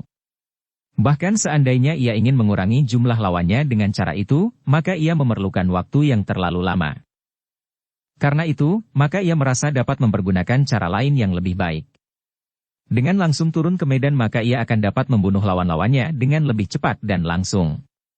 Dengan kemampuannya mempermainkan senjata serta tenaga cadangan yang mampu membuat kekuatannya berlipat ganda, telah membuatnya menjadi orang yang menggemparkan di medan pertempuran itu. Beberapa orang prajurit Lemah Warah telah menjadi korbannya. Namun para prajurit yang memiliki pengalaman cukup luas itu telah berusaha melawannya dengan satu kelompok kecil orang-orang pilihan. Bagaimanapun juga, maka orang yang berilmu tinggi itu merasa geraknya terhambat oleh prajurit-prajurit Lemah Warah yang melingkarinya, karena ujung-ujung senjata mereka akan dapat menggoresnya. Di bagian lain, seorang yang berwajah gelap ternyata tidak sempat mempergunakan ilmu gendamnya untuk menguasai binatang apapun juga untuk melawan para prajurit Lemah Warah. Ia pun tidak sempat mempergunakan ilmunya untuk mengaburkan nalar lawan-lawannya karena ia langsung harus bertempur dengan senjatanya. Meskipun ia mencoba berusaha tetapi kesempatannya tidak pernah didapatkannya dalam hiruk-pikuk pertempuran itu. Tetapi orang itu tidak ingin menyerah. Ia mempunyai sekotak ular yang akan dapat dikuasainya dengan ilmunya dan menaburkannya ke medan. Bisa ular itu akan dapat membunuh para prajurit Lemah Warah tanpa ampun, sehingga dengan demikian, maka mereka pun akan segera dapat dihancurkan. Karena itu, maka orang itu pun telah berusaha untuk melepaskan diri dari pertempuran yang ribut. Ketika beberapa orang padepokan itu hadir pula di arena, maka ia merasa mendapat kesempatan untuk meninggalkan arena itu. Dengan diam-diam ia telah menyusup di antara barak-barak yang ada di padepokan itu dan menuju ke barak yang dipergunakannya untuk menyimpan ular-ularnya. Dengan cepat ia menyelinap memasuki pintu baraknya dan langsung menuju ke biliknya. Orang itu menarik nafas dalam-dalam ketika dilihatnya kotak kayu yang cukup besar yang dipergunakannya untuk menyimpan ular-ularnya masih berada di tempatnya.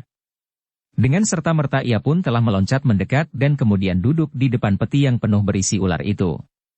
Ia berniat untuk mengeterapkan ilmunya dan menggerakkan ular-ularnya agar memasuki medan dan membunuh para prajurit lemah warah. Dengan ilmunya ia akan mempengaruhi ular-ularnya untuk mengetahui yang manakah prajurit lemah warah yang harus dibinasakan. Namun orang itu terkejut ketika ia mendengar desir lembut ke arah pintu biliknya. Pendengarannya yang tajam segera dapat mengenal bahwa suara itu tentu suara langkah kaki seseorang. Sehingga karena itu, ia pun menjadi sangat berhati-hati. Sebenarnya lah langkah itu memang menuju ke pintu biliknya yang ternyata masih terbuka. Tetapi orang itu tidak mempunyai kesempatan untuk menutupnya, karena tiba-tiba saja seseorang telah berdiri di depan pintu biliknya.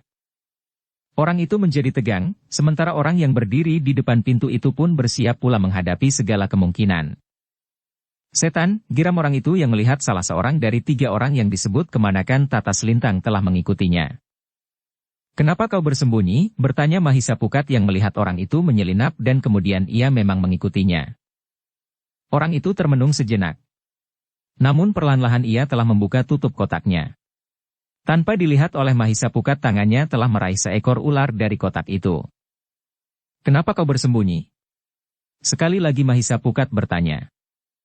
Tetapi ternyata orang itu tidak menjawab. Yang dilakukannya adalah melempar Mahisa Pukat dengan ular yang dapat diraihnya tanpa memilih.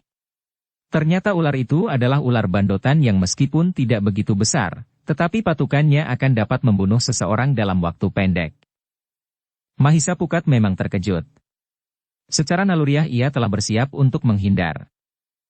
Namun ketika ia melihat seekor ular yang dilemparkan kepadanya, maka ia telah mengurungkan niatnya. Ia tetap saja berdiri di muka pintu dan membiarkan ular itu mengenainya dan langsung melilit di tangannya yang memang berusaha untuk menangkap ular itu.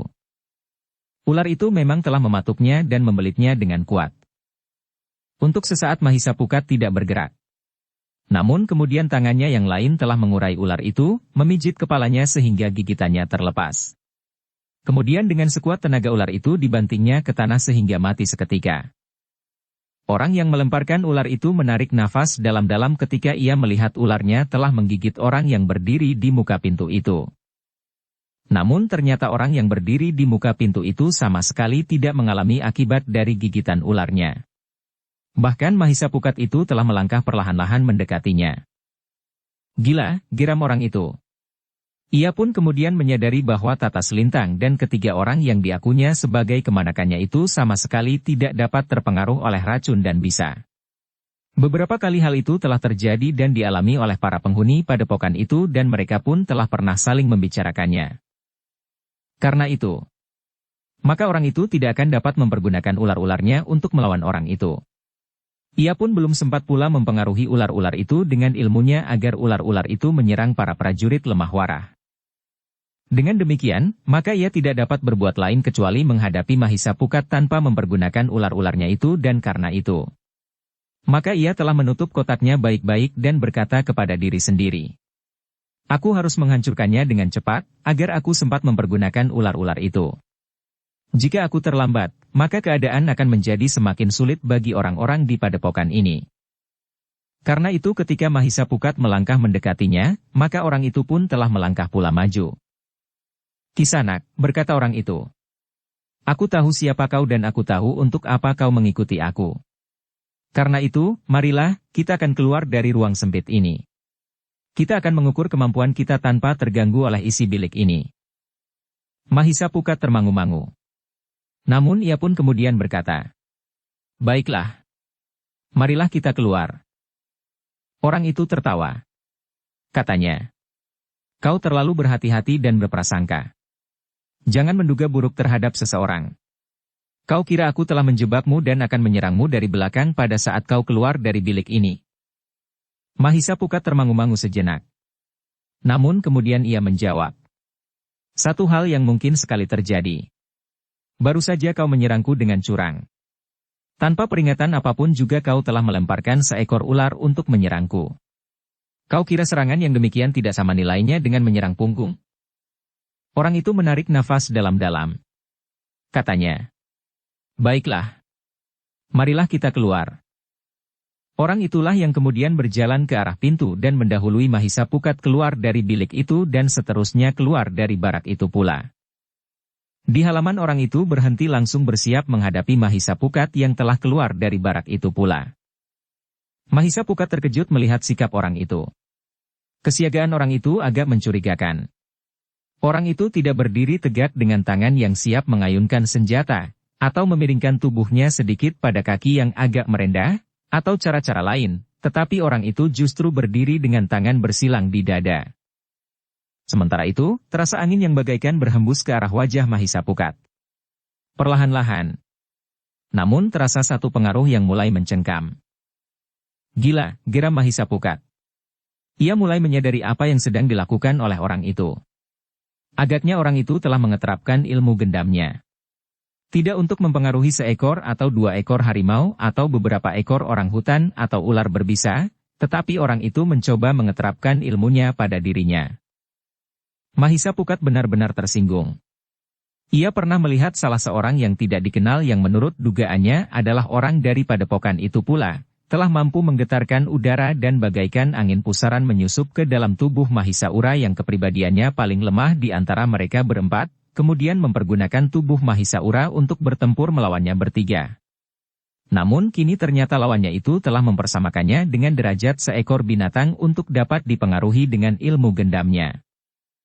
Namun ternyata bahwa pengaruh itu memang dirasakannya meskipun tidak mampu mencengkamnya dan menguasainya. Tetapi kemarahan Mahisapukat tidak dapat dikendalikannya. Karena itu, maka tiba-tiba saja ia menjulurkan tangannya dengan kedua telapak tangannya menghadap ke depan. Seleret sinar seakan-akan telah meluncur dari telapak tangannya itu, langsung menyambar 2 langkah dari tempat orang yang diduga sedang mengeterapkan ilmu gendamnya itu. Tanah yang tersentuh seleret sinar itu bagaikan meledak. Orang itu memang terkejut. Dengan serta-merta ia pun telah terloncat surut beberapa langkah. Wajahnya menjadi merah membara oleh kemarahan yang menghentak di dadanya. Kau sombong sekali, geram orang itu. Ternyata kau pun licik sekali. Kau menyerang aku dengan tiba-tiba tanpa memberikan peringatan lebih dahulu. Gila, geram Mahisapukat. Jika aku licik seperti kau, maka aku tidak akan memberimu peringatan. Aku akan langsung menyerang kepalamu sehingga kepalamu akan pecah karenanya. Persetan, orang itu hampir berteriak. Kenapa tidak kau lakukan? Sudah aku katakan. Aku tidak selicik kau, jawab Mahisapukat. Kita akan berhadapan sebagai laki-laki, meskipun kau sudah 2 kali menyerangku tanpa peringatan. Bukan aku yang melakukannya, tetapi justru kau. Kau telah melemparkan ular itu dan yang kedua kau telah menyerangku dengan licik, bahkan menghinaku pula. Kau anggap aku seekor kerbau dungu yang akan kau jerat dengan ilmu gendamu, heh? Kau telah merendahkan martabat manusiaku di samping kecuranganmu itu. Orang itu mengerutkan keningnya. Namun tiba-tiba saja ia telah tertawa. Jadi kau merasakan pengaruh ilmuku. Jika demikian maka kau memang mempunyai martabat yang terlalu rendah sebagai manusia. Tidak seorang pun yang dapat dipengaruhi oleh ilmu gendam jika pribadinya cukup bernilai dalam tataran martabat manusia wajar. Jika kau merasakan pengaruhnya, maka nilai martabat manusiamu berada di bawah tataran martabat manusia sewajarnya. Tetapi Mahisapukat justru berusaha untuk menguasai dirinya. Ia sadar bahwa lawannya telah membuatnya marah, sehingga ia kehilangan penalarannya. Karena itu, Mahisapukat itu justru tertawa. Katanya, ceritamu memang menarik. Mungkin kau benar, bahwa martabatku tidak pada tataran martabat manusia seutuhnya. Tetapi itu tidak apa. Kita akan membuktikan, apakah martabatmu lebih rendah atau lebih tinggi dari martabatku. Orang itu mengerutkan keningnya. Namun ia pun tersenyum, syukurlah jika kau menyadarinya. Dengan demikian maka kau tidak akan menyesali apa yang dapat terjadi atasmu nanti. Tidak Kisanak, berkata Mahisapukat. Aku tidak akan menyesali apapun juga yang mungkin terjadi atas diriku. Di sekitar barak ini pertempuran menjadi semakin seru. Korban akan jatuh di kedua belah pihak. Dan kita pun tidak akan luput dari paugeran perang. Salah seorang di antara kita akan mati, kecuali jika kau menyerah, karena kami tengah mengemban perintah Sri Maharaja di Kediri. Kaulah yang kini menghinaku. Kau sangka bahwa kami mengenal menyerang menghadapi siapapun juga, jawab orang itu. Jika demikian bersiaplah untuk mati, jawab Mahisa Pukat. Aku tidak akan membiarkan kau memberikan perlawanan terlalu lama. Aku dapat membunuhmu saat ini juga. Jangan terlalu sombong anak muda, jawab orang itu. Mahisa Pukat tidak menjawab. Namun ia pun telah melangkah mendekat. Pedangnya yang telah digantungkannya di lambungnya telah berada di tangannya kembali. Bahkan mulai bergetar dan teracu ke arah lawannya. Sementara ia pun melangkah maju perlahan-lahan. Kau telah menghina aku lagi, geram orang itu. Kenapa kau tidak menyerangku dengan ilmumu yang dapat meledakkan tanah tempat aku berpijak? Sama saja, jawab Mahisa Pukat. Yang penting kau akan mati. Orang itu tertawa. Namun ia pun telah bersiap menghadapi segala kemungkinan. Bahkan ia pun telah mencabut kerisnya yang besar yang tergantung di punggungnya. Aku tidak biasa mempergunakannya, berkata orang itu. Tetapi karena kau bersenjata pedang, maka aku akan melawanmu dengan kerisku ini. Keris yang barangkali tidak begitu baik. Tetapi cukup mempunyai naluri yang disegani oleh setiap orang yang berani melawan aku. Aku ternyata terlepas dari naluri itu, jawab Mahisa Pukat sambil melangkah semakin dekat. Aku sama sekali tidak merasakan pengaruhnya. Karena itu kerismu itu lebih jelek dari ilmu gendammu yang buruk itu. Orang itu menggeram. Namun ia pun kemudian dengan tiba-tiba saja telah meloncat menyerang. Kerisnya yang besar itu terayun mendatar langsung menebas ke arah leher Mahisa Pukat. Namun Mahisa Pukat sudah cukup bersiaga. Dengan tangkas ia bergeser. Namun pedangnya lah yang kemudian terjulur mematuk dada. Tetapi serangan Mahisa Pukat itu pun tidak berhasil. Lawannya pun dengan cepat menghindar, bahkan orang itu telah meloncat pula menyerang. Demikianlah keduanya telah terlibat ke dalam pertempuran yang sengit. Keduanya ternyata mampu mempergunakan senjata masing-masing dengan baik. Karena itulah maka kedua senjata itu berputaran bagaikan gumpalan-gumpalan awan di seputar tubuh masing-masing. Pedang Mahisa Pukat yang berputar dengan cepat sekali, telah melindungi tubuhnya dengan gumpalan asap yang berwarna putih kebiru-biruan. Sementara itu putaran keris lawannya telah menjadi perisai di seputar dirinya dengan kabut yang berwarna kehitam-hitaman. Dalam pertempuran itu, sekali-sekali kedua senjata itu memang bersentuhan, sehingga menimbulkan percikan bunga api yang berloncatan. Lawan Mahisa Pukat itu mengumpat di dalam hati. Ternyata anak muda itu memang memiliki kelebihan. Pada awal pertemuan mereka, anak muda itu telah melontarkan serangan yang mengejutkan, sehingga tanah tempat mereka berpijak itu dapat meledak.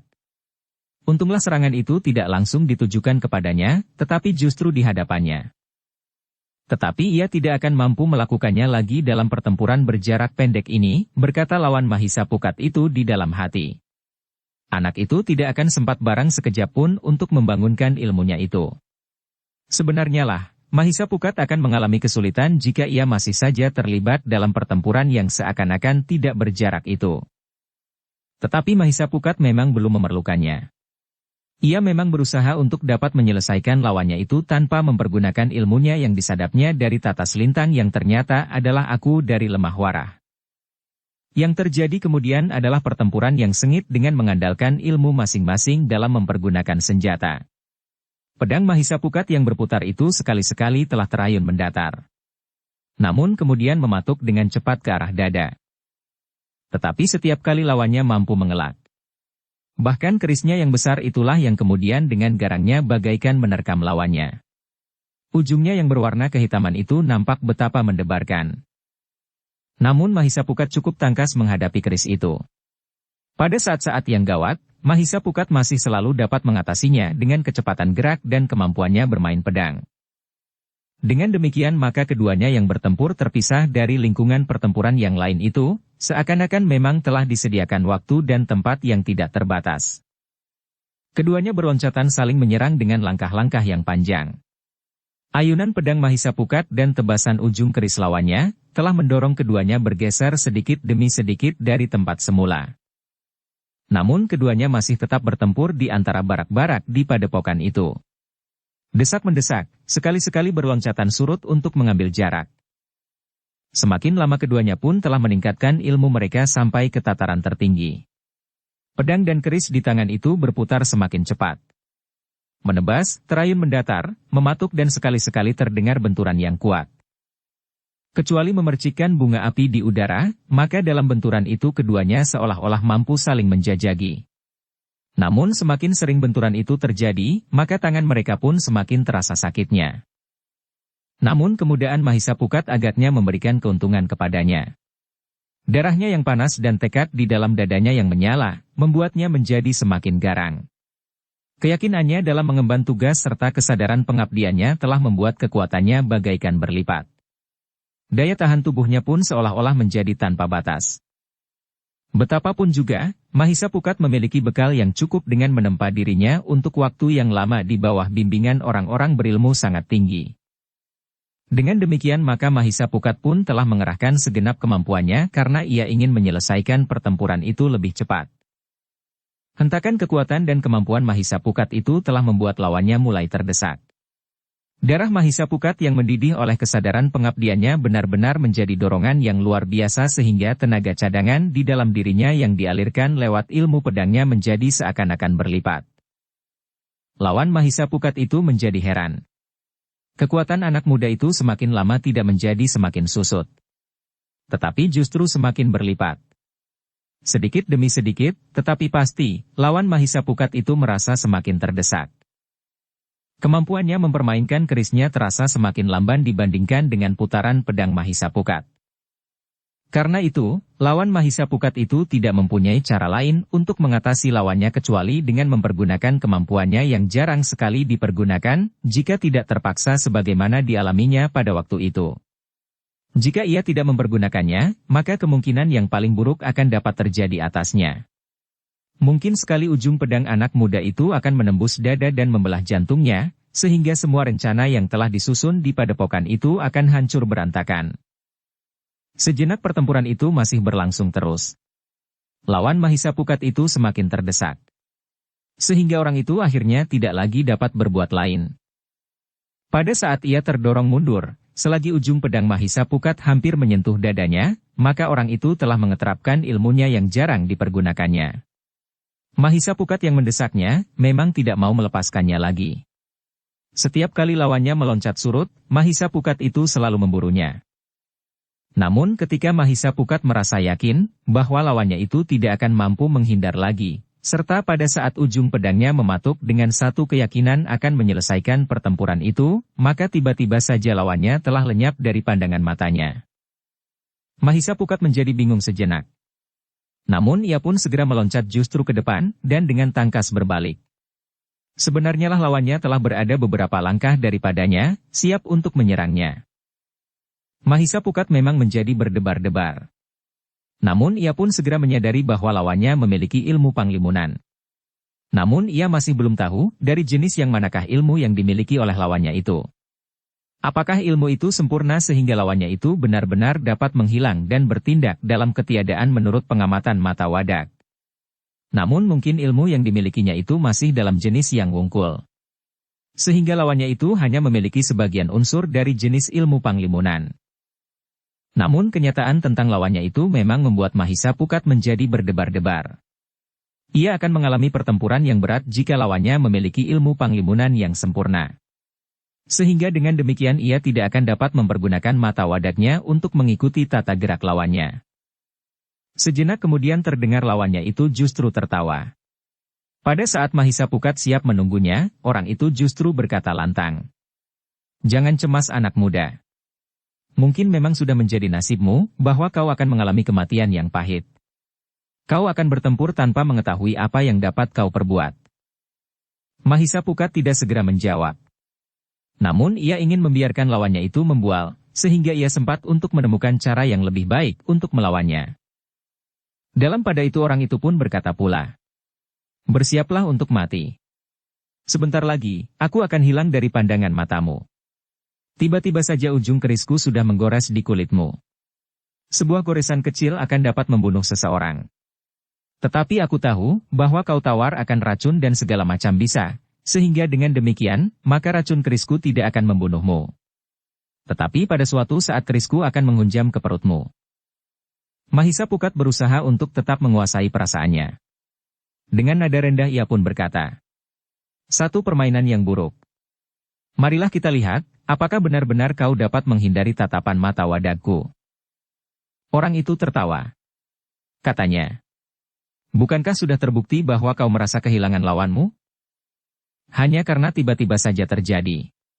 Tetapi untuk selanjutnya kau tidak akan dapat berbuat seperti itu lagi, berkata Mahisapukat. Orang itu masih tertawa. Namun kemudian ia pun telah menggerakkan kerisnya yang besar. Dengan tangkasnya ia meloncat menyerang Mahisapukat. Mahisapukat sempat menghindar. Tetapi ia berusaha untuk tetap berdiri dekat dengan dinding barak. Ia akan melihat, apakah lawannya dapat melenyapkan diri dan menyerangnya dalam keadaannya itu. Bersambung ke bab 93. Dukung kami dengan subscribe, follow, like, komen dan share. Terima kasih.